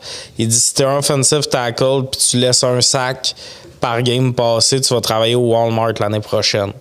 Dans le sens, t'as pas il a dit Amazon, mais tu sais. Puis il a même pas dit ça, il dit il y a rien de mal à ça, mais tu vas travailler, tu sais, ta place, c'est pas dans la NFL. Puis il y a beaucoup de monde qui ont pris cette clip-là puis ont fait montrer ça à Shudder pour montrer c'est quoi la différence entre de la confiance puis de l'arrogance. Moi, je pense que le problème, c'est pas ce que Shudder disait nécessairement, dans le sens où, moi, que tu me dises que tu veux changer la culture d'une équipe, puis draftez-moi pas si votre but, c'est pas de gagner. Fine, j'adore ça. Non, j'adore ça. Super bon. T'as gagné où? Ouais, c'est ça, exact. Il est là le problème. Si t'arrives d'un National Championship et que tu me dis ça, fine. T'arrives de Colorado où t'as pas gagné une ball game. D'une division de cul. Vraiment, que t'as pas gagné une game importante. Dès que les affaires commençaient à être serrées, c'est là que ça pétait. Ouais. Oui, le programme de Colorado s'est amélioré, règle générale. Puis où il a chié à patente, c'est la game où il a mis ça sur la faute de sa ligne offensive. Ouais. Puis aussi, t'as ton père qui dit, moi, mon but, c'est de coacher dans la NFL mes fils. Mon fils. Du score is the shit. Ouais, je pense que Shiloh, on s'en crée un peu. Moi, mon but dans la NFL, c'est de coacher mon fils. Le GM regarde cette situation-là, puis il est comme, ben yo, à un moment donné, je vais devoir l'engager s'il veut. Ou il va me gosser pour que je le fasse. Ou il va gosser mon propriétaire. Ou il va tout le temps tweeter de la merde. Ben moi, c'est ça. Check ça. Browns, cette année, ils finissent top 5 dernier ou top 10 dernier. Sanders. Il va avoir des pourparlers. C'est sûr. Tu penses c'est qui a appelé le proprio des Browns? Ça attire encore les médias, puis ça fait juste comme de la merde. Mais tu sais, parce que quand la dégringolade commençait, tu sais, quand, mettons, il est sorti de la deuxième ronde. Parce que la première ronde, c'était comme, c'est possible qu'il chute en dehors de la première ronde, mais il va sortir en début de deuxième. Surtout qu'il n'y avait pas tant de teams QB needy. Exact. Et une fois qu'il a passé Pittsburgh... Puis on s'est un peu fait montrer ça l'année passée, que les équipes QB needy essayent d'être plus dramatiques pour pas surpayer puis tout ça. Tu sais, il y a des années, Spencer Rattler serait sorti en deuxième ronde. Tu sais, il fut un temps où l'attitude, c'était hey, tous les QB sortent là, let's go. Moi, ce que j'ai remarqué, c'est comme je disais, quand il est sorti, disons, de la deuxième ronde, puis que là, moi, je me disais, l'effet d'avoir Dion dans l'entourage de ton équipe, ça aide pas. Puis beaucoup de gens disaient, mais Dion, il a pas le temps de faire ça. Il coach un programme, il s'occupe de Colorado. Ça prend 5 secondes d'ouvrir Twitter puis d'écrire pourquoi Shedder est pas dans le game, pourquoi Shedder joue pas et tout. Ça prend pas grand-chose. Dion peut parler sur la plateforme la moins populaire possible, ça va se retrouver partout. Fait que moi, je pense que Dion a nuit à la cause de Shedder dans le draft. Le fait que Shedder soit aussi un Chris d'arrogant, ça l'a probablement pas aidé, mais je pense qu'on n'a pas de père qui est Deion Sanders. Là. Son père, c'est juste un dude normal, puis que le kid est arrogant de même. Est-ce que ça aurait pu lui coûter une coupe de choix? Peut-être, mais ben des équipes se disent, hey, le petit arrogant, là, il va arriver chez les pros dans un vestiaire, on va le placer. Mais le problème, c'est que Deion, c'est un supranarcissique. Là. Oui. Donc, vous googlez supranarcissique. Tu sais, quand il y a eu sa statue, genre, il y avait tous ses enfants avec ses chandails, puis il était comme, je les vois avec mes chandails. Tu sais, il se trippe sur lui-même. Ouais. Il veut des mini-lui, tu sais. Ouais. Puis tout ça a été weird, comment c'est arrivé, pis tout, mais tu fais, c'est que Shedder, c'est son projet. Il le lâchera pas. Shiloh, c'est quasiment moins stressant. Mais Shedder, il est fou, là. Il va tout le temps être après. Juste le fait que Colorado a retiré son numéro. C'est papa qui a chialé, là. C'est clair, là. Il n'y a pas les chiffres pour être retiré. Retirer un gars qui a l'Heisman, oui. Un bon QB qui a été là 2 ans. 2 ans, qui a gagné tous les matchs difficiles, tous, là. Ils ont tous perdu. Fait que, tu sais, je pense qu'il y avait beaucoup ça qui a fait peur aux équipes. Puis Shiloh a droppé son père comme agent pendant le draft. T'as vu ça? Non. Il dit... oui, ça s'est pas bien passé pendant qu'il nous représente. C'est de ta faute, genre, quand il a dit, papa nous représentait jusqu'à présent, mais tu sais, ça s'est pas trop bien passé jusqu'à présent, fait que j'ai pas eu le choix de signer avec un agent. Fait que c'est le nouvel agent qui s'est occupé du contrat avec les Bucks.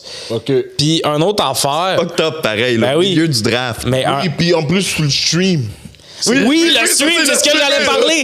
L'hostie de Twitch qui a duré 3 jours d'eux autres. Mais c'est comme... Ça fait aucun sens pour moi que un GM... Man, admettons là, tu me parles d'un Bill Belichick qui regarde ça, puis on s'entend que Bill Belichick a draft des gars qui ont été en prison, puis des gars qui ont tué d'autres personnes. Disons que Bill Belichick, il est dans quelques documentaires Netflix. Ouais, puis je pense que comme... C'est sûr que tu drafts un gars comme ça, tu l'appelles, ou même en entrevue, t'es comme, yo, à quel point tu vas être dérangeant dans mon vestiaire. Ben oui, puis tu sais, mettons un Mike Tomlin, tu penses qu'il avait le goût d'avoir tout le temps fucking Deion Sanders après? On en parlait justement, moi puis Renaud, puis comme quand tu comprends finalement, OK, pourquoi Pittsburgh l'ont pas draft, c'est que tu as 2 receveurs avec beaucoup d'attitude, qui est Metcalf puis voyons, le 14, Pickens. Exact.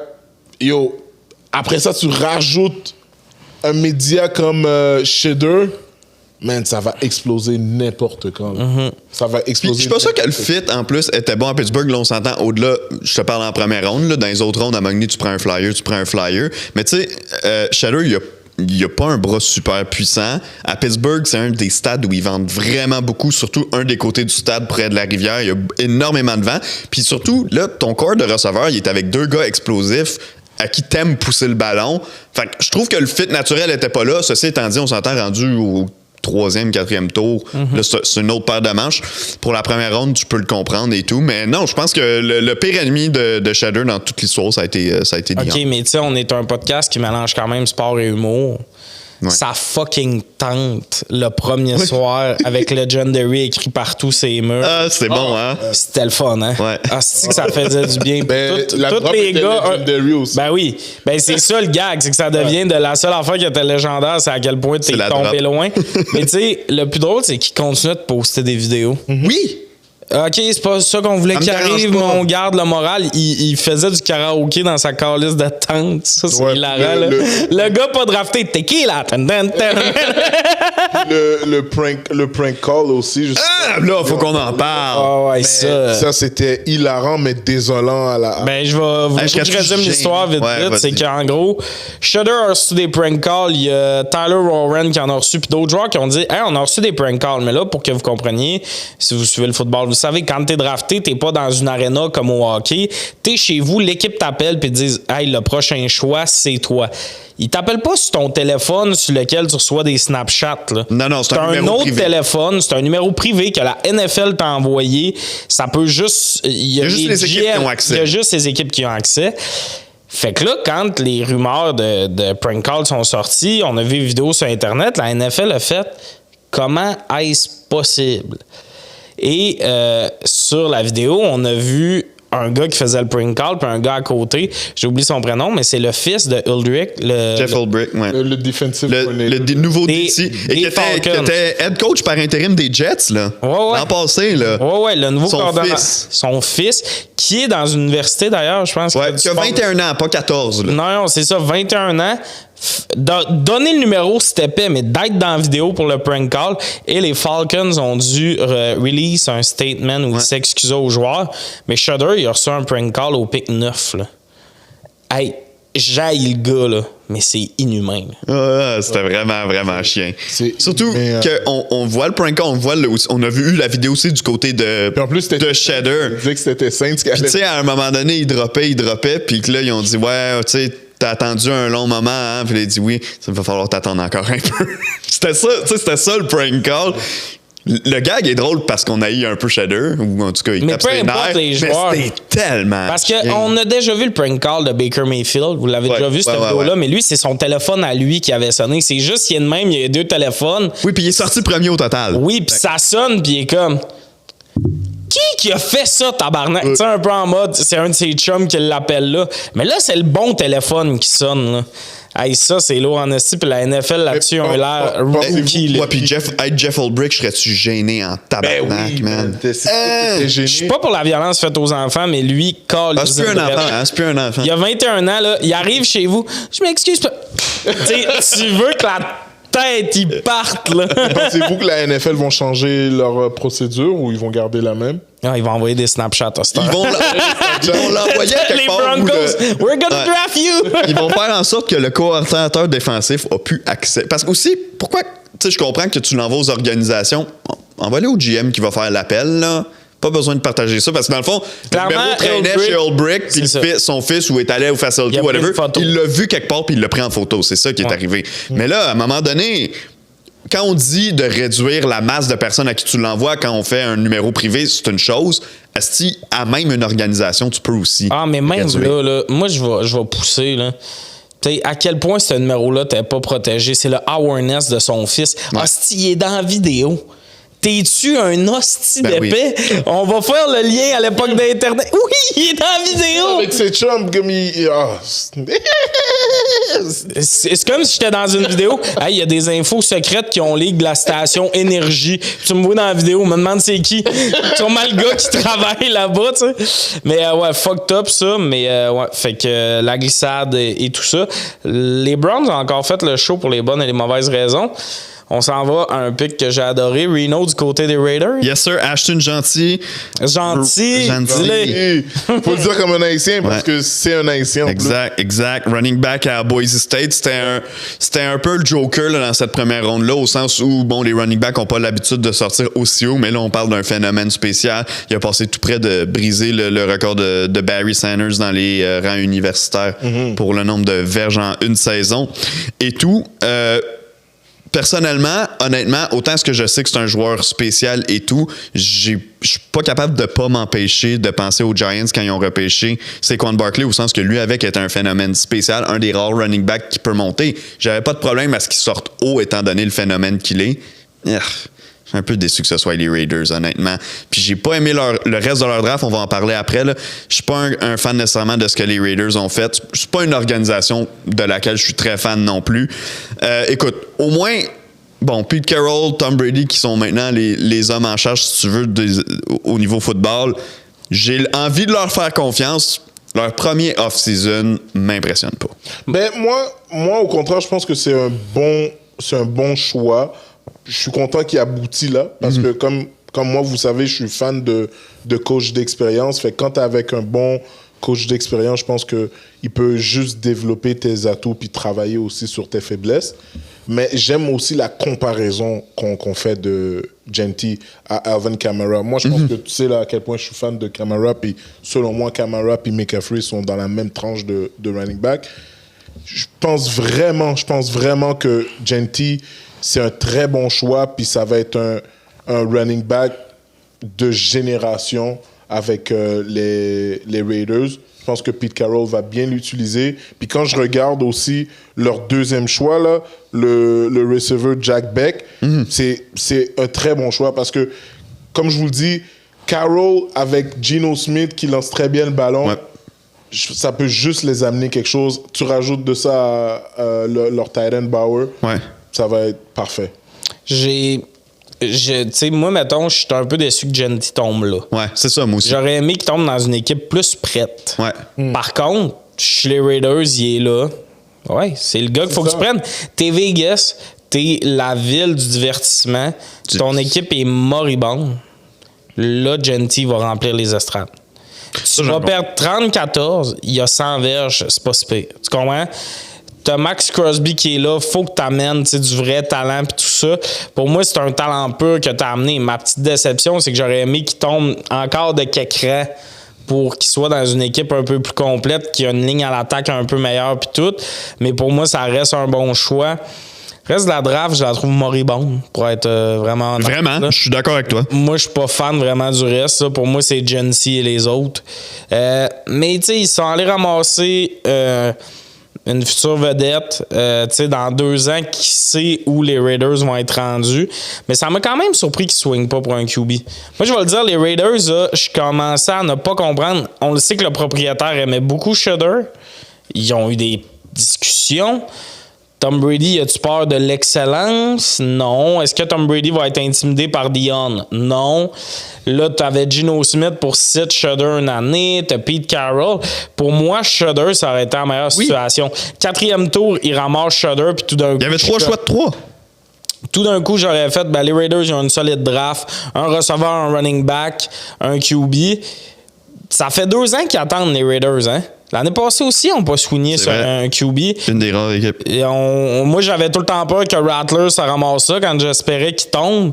Fait que là, ça fait 2 ans là, que t'es un fan des Raiders pis t'es comme, OK, on n'a pas de QB. Ouais.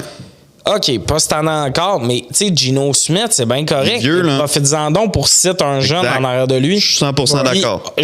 On va parler de toutes les pics, là, mais il y a quand même des beaux projets qui sont tombés en 6-7e ronde côté QB.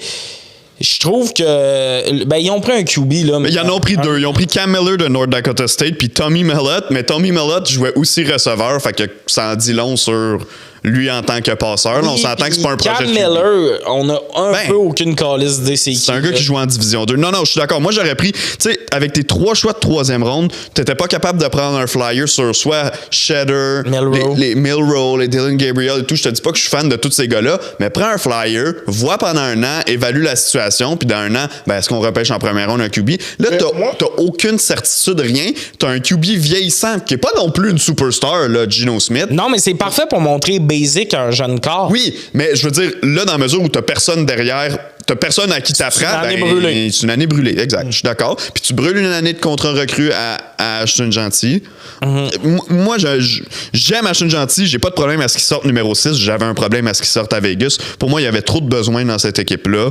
Puis là, après, tu sais, oui, bon, on fait nos devoirs. On prend 2 defensive tackles en 4e, 6e ronde. On prend 2 offensive tackles en 3e ronde. Je comprends, mais rendu à ce point-là, c'est plus des joueurs nécessairement de qualité. Si un de ces 4 joueurs-là, à sa position respective, devient partant, c'est déjà beau. Moi, je me dis que ça va être l'an prochain, là, pour On s'est dit ça l'an passé. Ouais. Non, mais... Mais l'an passé, ils ont whiffé parce que toutes les QB sont sortis avant eux. Là, aussi. Ils ont pris Bowers, qui est un bon joueur. Pour les O-line puis le QB, ça va être l'an prochain parce que c'est là que le draft est plus important. Ouais, mais là, tu prends, mettons, un QB en première ronde. En deuxième ronde, ton line, c'est pas dit qu'il va être bon. Là. Non, c'est pas dit qu'il va être bon, mais on sait jamais quel move qu'ils peuvent faire pour aller chercher un deuxième pick en première ronde, prendre un O-line ou un QB qui sort late.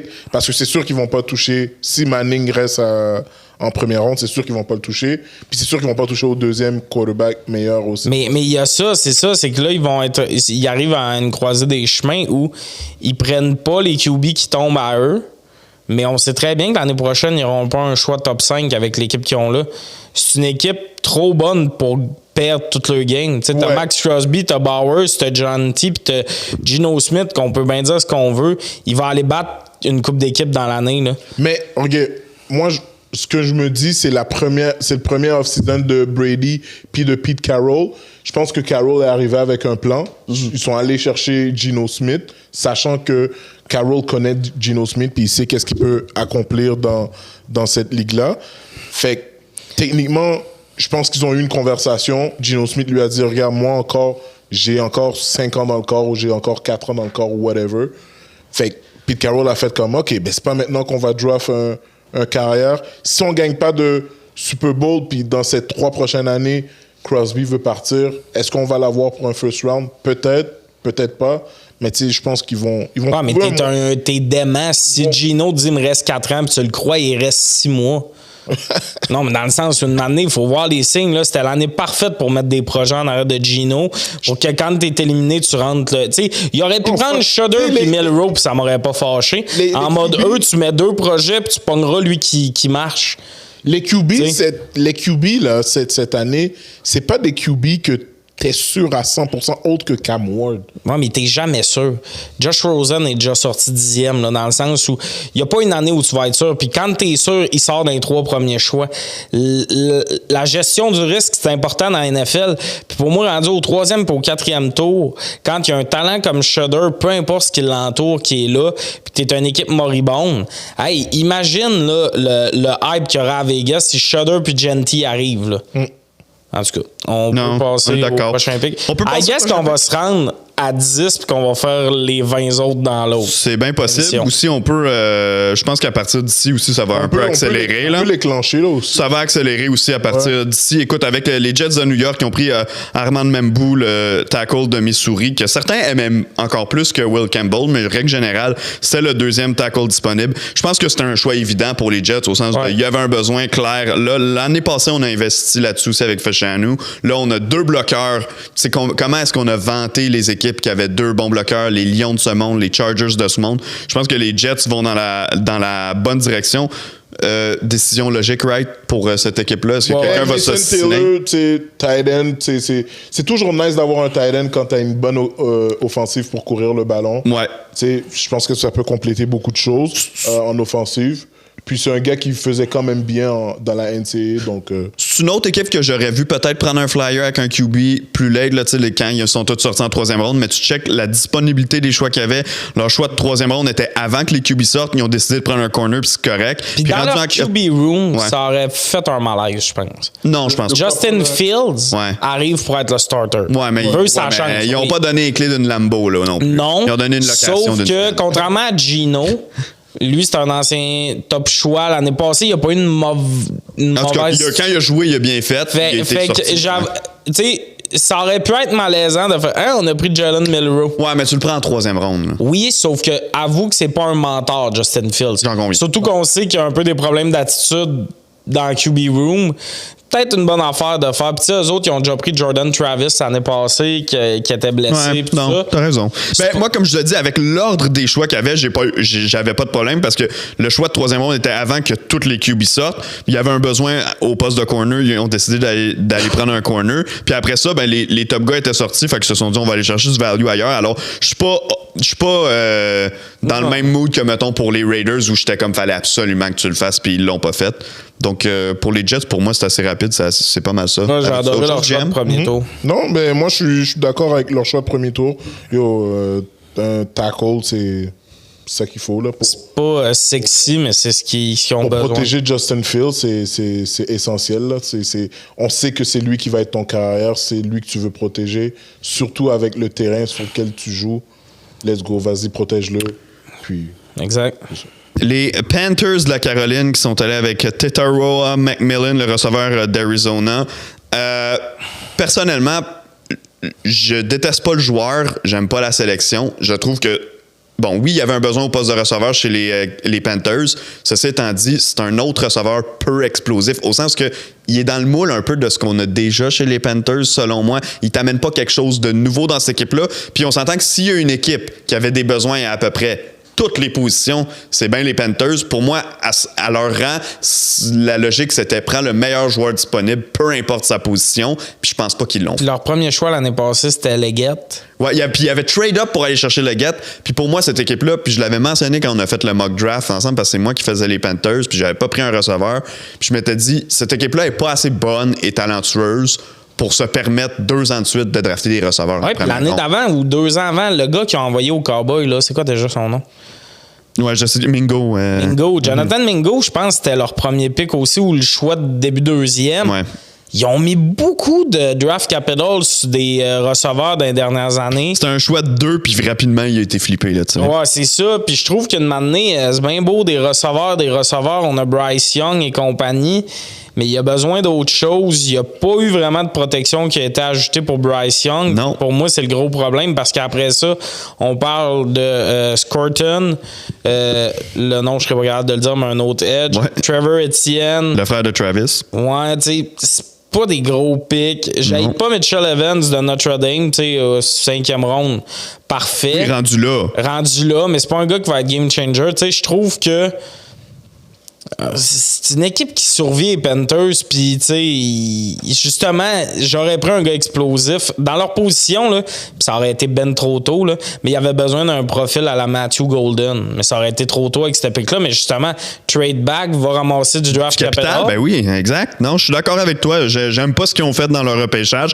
Après, tu vas chercher 2 edge en 2 puis en 3e ronde. Tant mieux s'il y en a un qui sort, mais t'as pas été chercher un des top edge alors que t'aurais pu le faire avec ton premier choix, puis c'était un besoin pour toi. T'aurais eu, selon moi, un meilleur receveur en 2e ronde avec un top edge comme peu importe lequel t'aurais pris en première ronde, mais un des tops. Tu sais, t'aurais eu une meilleure valeur en switchant les positions selon les rangs. Donc, non, moi, je peux pas être d'accord avec ce que les Panthers ont fait. Je suis pas nécessairement d'accord avec vous, les gars. Je trouve que McMillan, c'est un bon choix parce que, surtout au size, à la carrure qu'il a, puis à l'impact qu'il peut laisser sur le terrain. Puis il est dans une division où est-ce que les corners sont quand même bons. Fait que quand t'es les Panthers, tu regardes ce choix-là, puis t'es comme, yo, on a le potentiel d'avoir un Michael Thomas sur le terrain, un gars qui peut faire la différence. Puis tu regardes aussi côté défensif, pour les Panthers, ils se sont améliorés. Selon moi, ils ont bien drafté parce qu'ils ont comblé des postes qui étaient importants. Tu sais, puis avec, moi, je pense que le style de leur draft, honnêtement, j'espère qu'ils start puis qu'ils jouent très bien. C'est Horn. C'est leur dernier choix. Ouais, c'est Jimmy Horn. Un joueur très, très, très bon quand il était avec Colorado. Exact. Je pense qu'il est meilleur côté courir des tracés que Travis Hunter. Oui, puis une fois qu'il reçoit le ballon, avec le ballon dans les mains, il est dangereux. Le yard after catch, il est très dangereux. Mais justement, imagine, ils font ce pick-là, mais ils gaspillent pas. En fait, j'aime ce choix-là, c'est les autres que j'aime pas. Ouais, mais ce choix-là est bon, puis comme il y a une position semblable, il va peut-être moins voir de terrain. C'est ça aussi qui est dommage. Oui, mais tu sais, en même temps, là, t'es comme... Tu sais, ils ont Thielen aussi, là. Oui, t'as Thielen, fait que t'as 4 potentiels receveurs sur le terrain. T'as Thielen, Leggett, McMillan, puis Horn. C'est ça, mais Horn, c'est lui qui va avoir le moins de terrain. Ouais, là, Horn, on va peut-être pas en début de saison, là, mais ouais. Peut-être pas en début de saison, c'est peut-être lui qui va avoir le moins de terrain, mais quand même, tu sais, c'est de la profondeur. C'est un gars qui va retourner des bottines. En tout cas, il le faisait à Colorado, les punts. J'espère qu'il va retourner. J'imagine que c'est une intention qu'on a à lui donner. Ça, c'est peut-être une façon pour lui de trouver du terrain rapidement. Par contre, ceci étant dit, est-ce que je vois vraiment cette équipe-là prendre un gros pas l'an prochain? Bon, on s'entend, la première moitié de saison était catastrophique pour eux. Fait qu'au niveau de la fiche, peut-être qu'ils vont faire mieux. Mais je vois pas une équipe qui progresse vers bientôt devenir une équipe d'éliminatoire. Puis on parle dans une division où, tu sais, comme 10 ou 11 victoires peuvent t'amener en éliminatoire. Je les vois pas pantoute dans le portrait. Je vais pousser là, un mini-rant. Là. Pour moi, on parle souvent des besoins dans un draft. Mais une équipe comme les Panthers, je me calisse de tes besoins. Prends un meilleur joueur disponible, trade le reste. Tu sais, je sais pas si, tu vas être compétitif dans 3 ans. Dans le sens où je trouve ça un peu bizarre, comme là, on check les crochets qu'ils ont mis. Mais pour moi, il n'y a pas vraiment de joueurs qui ont un potentiel d'être une superstar. C'est juste ça que je trouve dommage. Je pense qu'ils ont quand même le potentiel. Tu sais, ils ont Avec McMillan? Oui, ils ont bien fini leur saison. Si on regarde la manière qu'ils ont fini leur saison... Oui, ils ont bien fini la saison. Je pense que en ajoutant ce draft-là à cette cuvée-là, à cette équipe-là, ça fait en sorte qu'ils ont une équipe quand même assez solide. Je pense que l'an prochain, ils peuvent jouer en haut de 500, puis même pour 500. Tu sais, ils vont être en haut de Saints. Je suis désolé. Ils vont probablement compétitionner contre Atlanta, puis ils vont compétitionner contre Tampa Bay. Non. Les Bucks vont y manger. Je suis pas sûr. J'ai pas dit qu'ils vont gagner, j'ai dit qu'ils vont compétitionner. Fait que s'ils peuvent retirer une game dans les 2, ouais, à chacun, tu sais, ça fait quand même. Mais c'est beaucoup. Moi, je pense qu'ils vont peut-être en chercher une sur 4, je pense. Ouais, c'est ça. Puis même là, ça se peut que. Tu sais, dans le sens où les fins de saison, il faut se calmer. Les fins de saison, là, souvent, on est comme, la fin de saison, puis tu reviens au début de la saison. C'est au moment où est-ce que c'est le football le plus important parce que tu essaies de te qualifier pour les éliminatoires. Non, mais eux sont éliminés. Eux, ils étaient éliminés, oui. Mais les équipes contre lesquelles ils jouaient étaient en train de.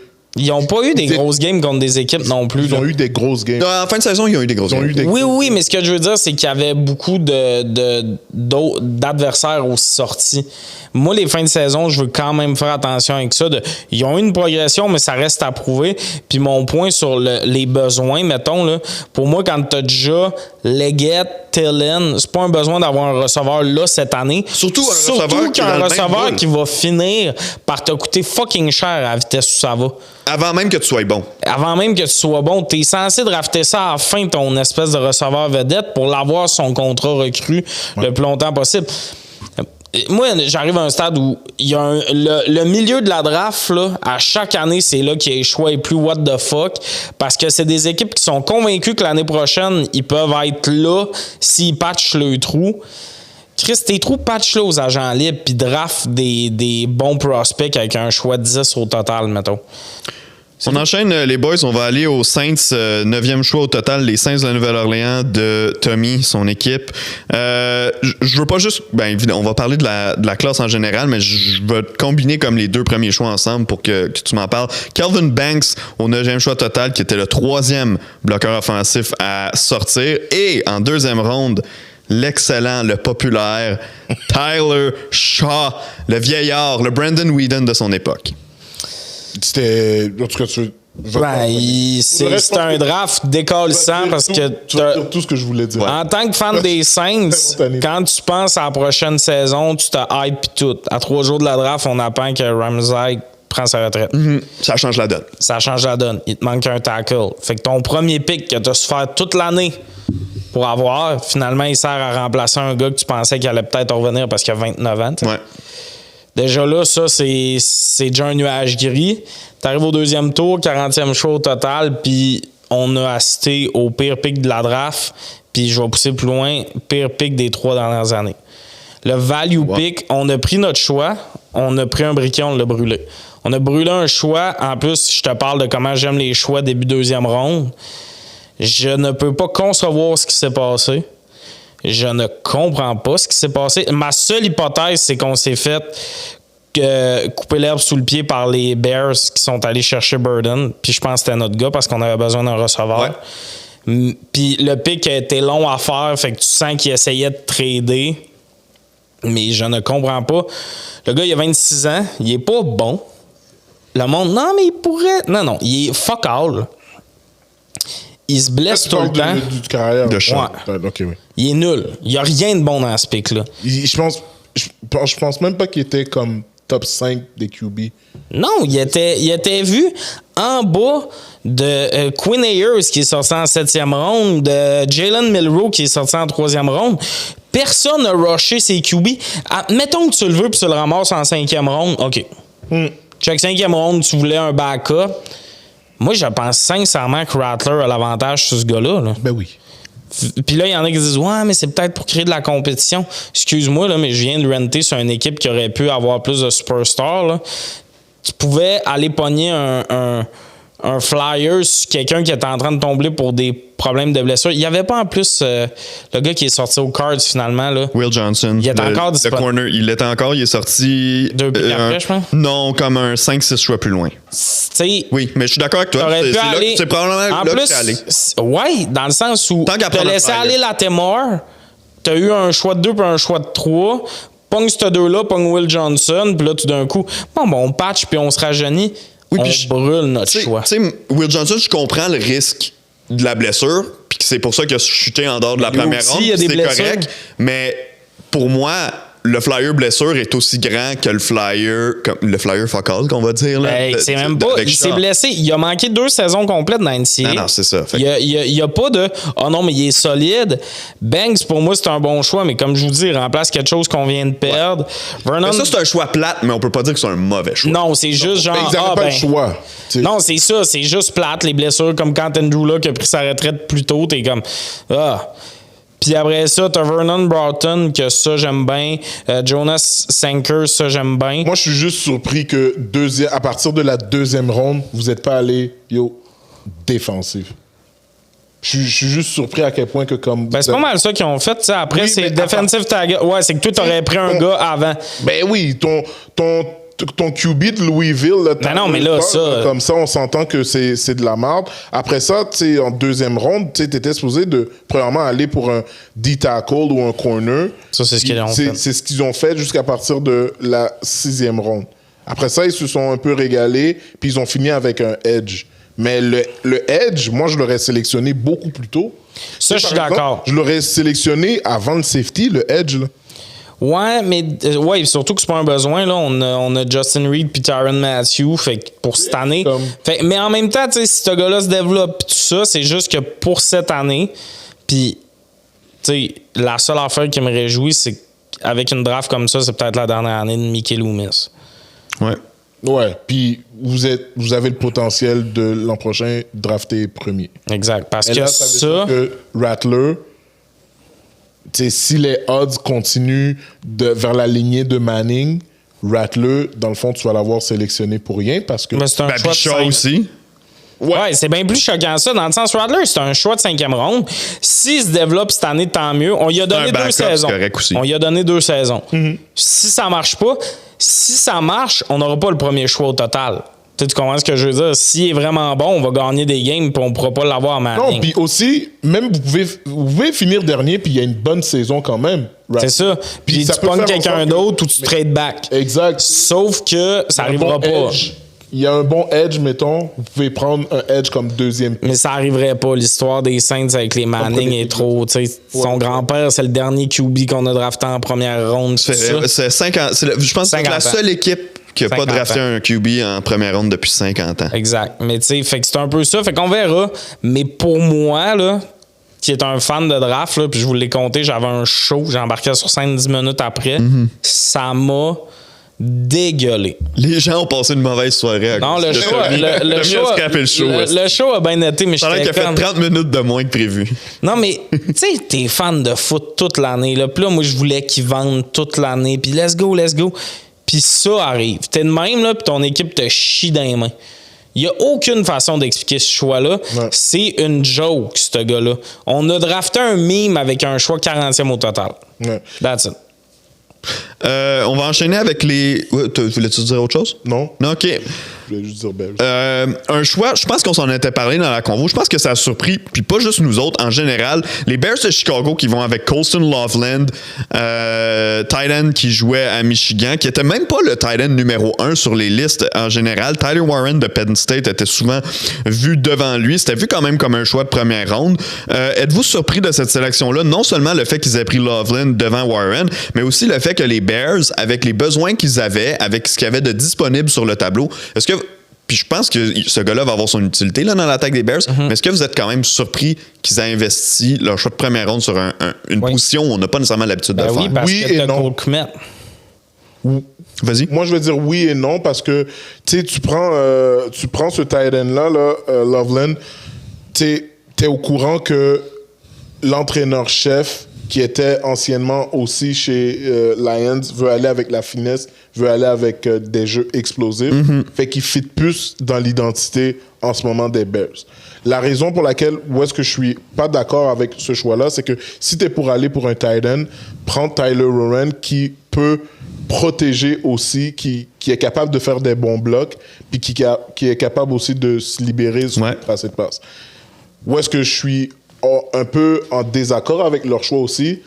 Yo, on l'a tous vu l'an dernier, là, comme protège Caleb Williams. Comme, pour de vrai, prends un O-line ou prends le tight end numéro 1. Mais ils l'ont réglé beaucoup aux agents libres. Ouais, mais c'est des joueurs d'intérieur de ligne là, ils sont allés chercher. Oui, mais tu sais, t'as Braxton Joe. L'année passée, ils ont pris Wright.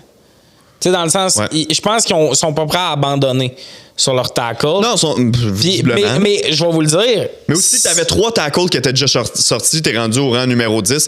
Peut-être qu'ils se sont dit, c'est pas un bon value d'aller chercher. Il y avait encore plus un de value. Si Banks était encore là, je pense que c'est Banks qui allait. Je suis d'accord. Mais on les a coupé l'herbe sous le pied là-dessus. Tu sais, Colston Loveland, sa comparaison claire, c'est Sam Laporta. Oui. Puis Ben Johnson. Ben Johnson, exact. C'est ça. Sauf que pour moi, c'était du gravy. Tu comprends? Exact. C'est pour moi, là. T'avais un deuxième choix de première ronde, Vac Loveland. C'est ça. Là, t'en avais un. T'en avais un. Moi, Loveland versus Warren, je préfère Warren. Ouais. Mais lui, dans le style de ce qu'ils veulent faire, ça. Le problème, c'est qu'il y a un besoin qui n'a pas été comblé, c'est Edge. Ouais. Alors que Tyden n'en était pas un, puis Jalen Walker était sur le board. Jalen Walker aurait pu faire une grosse différence. Il aurait pu jouer du côté opposé de Josh Sweat. Pour moi, ça leur aurait valu un A.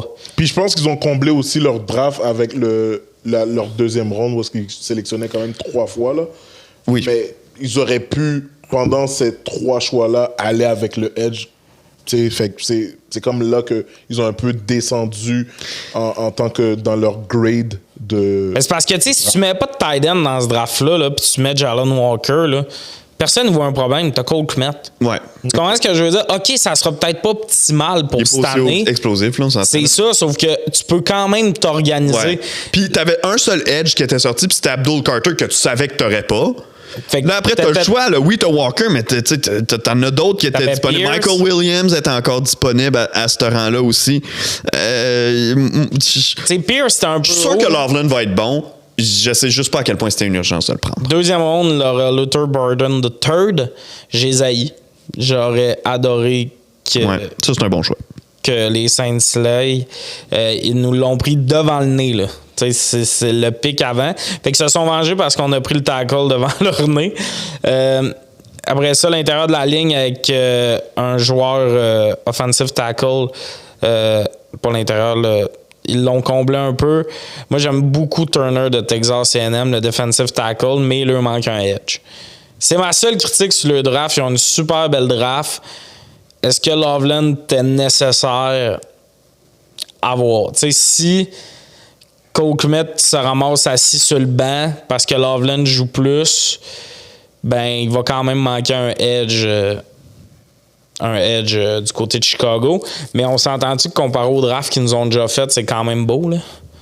On voit qu'il y a un nouveau shérif en ville, là, depuis 2-3 ans. Oui, ça paraît. Puis il veut mettre l'équipe à sa main, fait que ça, je peux pas y reprocher.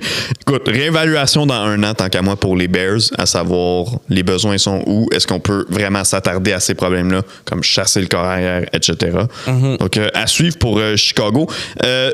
C'est un drôle de souhait parce que, oui, d'un sens, je leur souhaite de progresser à Chicago. Je leur souhaite encore un gros choix l'an prochain pour aller chercher un joueur d'impact, justement, probablement une position comme edge rusher, mais en même temps, s'ils sont encore avec un top choix, ben ça nous montre que l'équipe aura pas progressé. Je vais le pousser plus loin, là. Mais un tight end qui glisse 20e au total, ça arrive souvent. Oui. T'aurais pu. Un edge A-class qui Même glisse. un tight end qui glisse juste 5e ronde, ça. Ouais, mais tu sais, des vrais bons tight ends, là, des fois, t'en as début 2e ronde. Oui. De milieu 2e ronde. Des edge vraiment d'impact, c'est vraiment plus rare. Pour moi, tu sais, ils vont peut-être se mordre les doigts longtemps sur le fait de ne pas avoir pris Jalen Walker. Mais check, on n'était pas dans les entrevues. Peut-être qu'il y a de quoi qu'ils n'ont pas aimé, mais c'est ça. San Fran. C'est la prochaine équipe. On va continuer. On va faire quelques choix encore. Michael Williams, qui a été le choix de première ronde de l'équipe, 11e au total. On s'entend que cette équipe-là a vidé sa défense complètement là, durant la saison morte. Donc, je pense que personne n'est surpris de voir qu'ils ont repêché en défense pour leur 1, 2, 3, 4, 5 premiers choix au repêchage qui étaient tous en dedans des 4 premières rondes. Ils ont pris 4 joueurs défensifs. Mais Michael Williams comme choix qui arrive de Georgia. Un gars qui va en puissance, là, quand c'est pas par la finesse, c'est par la puissance qui passe Michael Williams. Est-ce que vous avez aimé ce choix-là pour les J'ai aimé le choix, vu qu'ils ont perdu beaucoup de joueurs en défensive. Oui, c'est bon, mais d'un autre côté, je me dis qu'ils vont probablement aller dans la cour des joueurs libres pour drafter, ou pour, signer des receveurs aussi. Ils en ont perdu, puis on n'est pas sûr que Ayuk va revenir à 100%. T'sais. Mais ils n'avaient pas le choix d'aller en défensive. Là. Non. Ils n'avaient pas le choix d'aller en défensive. Ils ont quand même ramassé 2 receveurs, dont Jordan Watkins en 4e ronde. Hein? Puis tu sais jamais comment ça peut sortir des receveurs late comme ça. Fait que c'est ça, tu sais. C'est quand même un bon gamble. Puis Jordan Watkins, moi, à Ole Miss, je l'aime quand même. Est-ce que ça va devenir un Pukanako? On verra. Là, il n'y en aura pas à chaque année, des gars de même. Mais j'aime quand même. Moi, là, j'aime leur stratégie de draft. Les joueurs, ça va-tu coller, ça collera-tu pas? Mais Carlis, on le dit souvent, là, le nombre de pré-draft discussions qu'on a, on jase, puis là, on arrive, puis on fait. Eux autres, c'est juste la défense qu'ils ont besoin. Remplis ta def. Puis là, il y a un running back en 2e ronde, puis tout ça. Eux, là, il y avait un plan sur le board, c'était écrit défense. C'est ce qu'ils ont fait. That's it. Ils sont allés patcher les trous. Puis, honnêtement, dans les dernières années, ils nous ont montré qu'ils sont très bons pour drafter défensivement. Fait que je pense que les Niners, là, avec les blessures qu'ils ont eues, tous les départs, on dirait qu'il y a beaucoup de monde qui dorme sur cette équipe-là, mais je pense que ça va être bon. Puis j'aime beaucoup le quarterback canadien Nathan Rook, le frère de l'autre. Une première.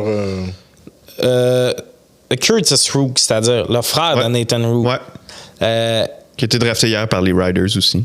Ouais, mais je pense pas qu'ils vont. Non, ils vont jamais le voir. Un beau choix gaspillé. Ouais. Pour moi, c'est un prototype parfait de.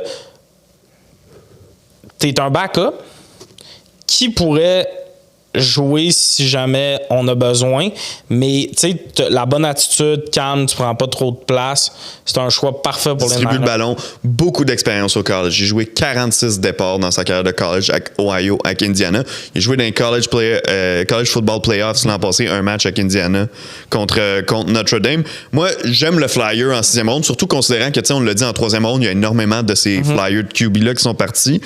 Tant qu'à faire, rendu en 7e ronde, surtout qu'ils avaient 3 choix de 7e ronde, là, les 49ers.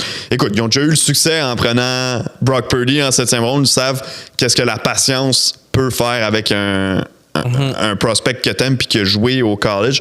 Curtis Rook, encore là, je ferai pas une demi-heure là-dessus. Là, on ne sait pas qu'est-ce qui va arriver dans sa carrière. Puis, most likely, 90% des chances sont que il va devenir un gars dont on se fout un peu. Il se promène d'équipe en équipe. Mais tu sais, tu avais besoin d'ajouter à ton QB room. Tu voulais amener quelqu'un. Ils ont décidé. J'aime aussi le fait qu'il ait pris un flyer dans le sens où tu as un contrat à négocier avec Brock Purdy. Ça peut te donner des avantages Curtis Rook qui a un bon camp. Bon. Ouais. Ben, quand t'as aucune autre option, t'es vraiment plus menotté. Là, si, mettons, Brock Purdy a un mauvais camp, Rook en a un bon, ben, tu sais, tu peux couper un 5 millions. Là. Tu peux. Fait que c'est ça, à voir. Mais c'est ça. C'est tout pour les 49ers. On est prêt à enchaîner avec la prochaine équipe qui est, une minute, j'ai perdu le félicite. Les Cowboys de Dallas qui ont pris Tyler Booker, offensive guard. Je l'avais pris dans notre mock draft en plus pour les Cowboys, donc j'étais content quand j'ai vu ce choix-là. gars qui, sur le terrain avec Alabama, punissait l'adversaire, qui était robuste et tout. Il a pas bien fait au combine. Moi, personnellement, c'est pas le genre d'affaire qui m'inquiète trop. Je sais qu'il y a beaucoup de gens à qui ça inquiétait. Écoute, chez les Cowboys, t'as perdu Zach Martin qui est parti à la retraite. T'avais un manque à combler. Pas dans le même genre que chez les Saints, où chez les Saints, ça s'est vraiment fait là, dans les jours d'avant, Ramsey qui prend sa retraite. Mais quand même, le trou était là, le fit était là. C'est pas un reach, selon moi, de prendre Booker à cette position-là. Il y avait un besoin. Tu voulais améliorer ton jeu par la course parce que l'an passé, c'était une difficulté. Bon, on s'entend que les running backs n'ont pas aidé, mais quand même, d'aller chercher un garde, c'est pas un choix sexy pour Dallas. Pour moi, c'est un choix efficace. Je suis content de les avoir vus. Mais c'est un bon choix parce que aussi tu veux protéger Dak Prescott qui revient d'une blessure. Fait que tu veux rentabiliser ton argent aussi que tu as donné à Dak Prescott. Puis aussi, même le speech qu'il a donné dans le podcast de Micah Parsons. Ouais. Tu sais, t'as vu à quel point que comme il est vraiment willing to... Ouais. C'est un gars destiné pour être un cowboy. Exact. Ouais, exact. Puis il est vraiment... Tu vois, il y a la passion dans son regard. Fait que c'est un bon choix pour Cowboys. Il devait aller avec un O-line. Quand tu regardes le reste de leur draft, c'est pas nécessairement un draft comme où est-ce qu'ils ont perdu beaucoup de gens. T'sais, après ça, ils sont allés avec Iziraku, Edge, nécessaire selon moi, parce que tu viens de perdre Lawrence aussi. Ouais. Fait que ça serait génie. Corner, par exemple, je me serais un peu abstenu. J'aurais pris en troisième round un receveur. Ouais, moi aussi. C'est ça le fuck, c'est que t'as déjà Bland puis Diggs. Moi, c'est un receveur ou running back qu'ils ont pris directement. Mais ils en ont pris 2 des running backs. Ça, d'ailleurs, aussi, il y a eu beaucoup de flyers sur des running backs en fin de ronde. Je trouve ça intéressant parce qu'un running back, tu sais jamais ce que ça peut donner, mais si t'en as déjà pris en 4e ronde, veux pas une manière de gaspiller un pick. Là. Oui, des flyers, mais comme le jeu, c'est pas juste d'en amener plein. C'est aussi de deviner un peu ça va être qui va être bon, ouais. Exact. Mais oui, il manque un receveur, puis pour moi, c'était leur choix de 3, c'est leur erreur, mais ça reste somme toute une bonne draft. Mais un peu plate pour les Cowboys qui sont en mode on se maintient. Tu comprends? Les gars partent à la retraite, ils patchent les trous. C'est un cycle un peu plate quand tu es un fan d'une équipe, mais il est nécessaire. Garde, ça sera jamais un choix sexy là, de prendre un garde. Mais tu sais, en même temps, rappelez-vous, là, c'est ça aussi que j'avais dit au mock draft quand je l'ai pris. Il y a 12 ans, quand ils ont pris Zach Martin, tout le monde à Dallas voulait Johnny Manziel. Tout le monde voulait Johnny Manziel, puis tout le monde était en crise qu'il ait pris un garde. Puis en dedans de 5 matchs, c'était devenu un des meilleurs gardes de toute la ligue, sinon le meilleur garde de la ligue à ce moment-là, Zach Martin. Fait que je suis pas en train de te dire que Booker, en dedans de 5 matchs, va devenir un des top gardes de toute la ligue, ce qui est pas impossible quand même. Mais tout ça pour dire qu'au final, ça avait été un excellent move de Dallas de faire ça avec Martin. Donc non, à ce niveau-là, ça va. Moi aussi, j'aurais aimé ça, un wide receiver quelque part tôt, dans mettons, des 3-4 premières rondes. Écoute, peut-être que le timing était juste pas là pour eux, puis j'aime mieux que tu ailles un trou à receveur où tu as déjà ces dilemmes en passant là. C'est pas comme s'il y avait personne, mais j'aime mieux avoir un petit trou à receveur numéro 2 qu'un gros trou sur ma ligne à l'attaque avec les investissements que j'ai fait sur Dak Prescott. Exact. Je vous pose une question. Yeah. Est-ce que on coupe cet épisode-là? Ça on fait genre 2 heures. Ben, il reste nos 2 clubs. On fait nos 2 clubs? Il en reste 4. Ben, justement, c'est parce que... Ben, ça fait combien de temps qu'on tourne? 2 heures, c'est ça. Ah. OK. On a fait ça. On finit rapid fire. Moi, c'est parce que j'ai l'impression que vos clubs, on a long à dire, puis ça pourrait bien commencer le prochain épisode. C'est pour ça que je me. OK, mais il va falloir power through le reste du draft, par exemple. Certains picks. Il y a certaines équipes qu'il va falloir accélérer. Ah, ouais, 100%. Ça vous va? Ouais, dans le sens, on a parlé au début, fait que ça va faire 2 épisodes balancés. C'est bon, OK. Ça va. Le monde dans le salon de maïs présentement, là. Tu repousse ça d'une semaine, le chien. On va peut-être les sortir plus vite qu'une semaine. On verra, là, on va jaser de tout ça après. Okay. Mais, fait que là, on pourrait genre aller dîner, puis on revient taper le reste après. On n'ira pas dîner. Mais on va-tu aller dîner? Bon, on pourrait aller chercher de quoi. On peut. OK, parfait. Hey, on va faire un time-out. Tout le monde, Tu veux finir l'épisode sur quelque chose ou tu veux finir comme ça? Ben, on va jaser là. On est en train de faire ça. Ça, non, hey, coupe! Non. Ça tape présentement. Ouais. Le monde le sait qu'on va peut-être dîner. Ouais. Non, fait que, pas de regarde, cachette. on va s'arrêter, on va faire notre lunch. Vous prenez une semaine ou une couple de jours de break pour digérer tout ce qu'on a dit. Laissez-nous vos commentaires. Laissez-nous savoir les choix que vous avez aimés, les choix que vous avez pas aimés dans la première ronde, que ce soit là, ceux qu'on a abordés aujourd'hui ou pas encore, ceux qu'on va aborder la semaine prochaine.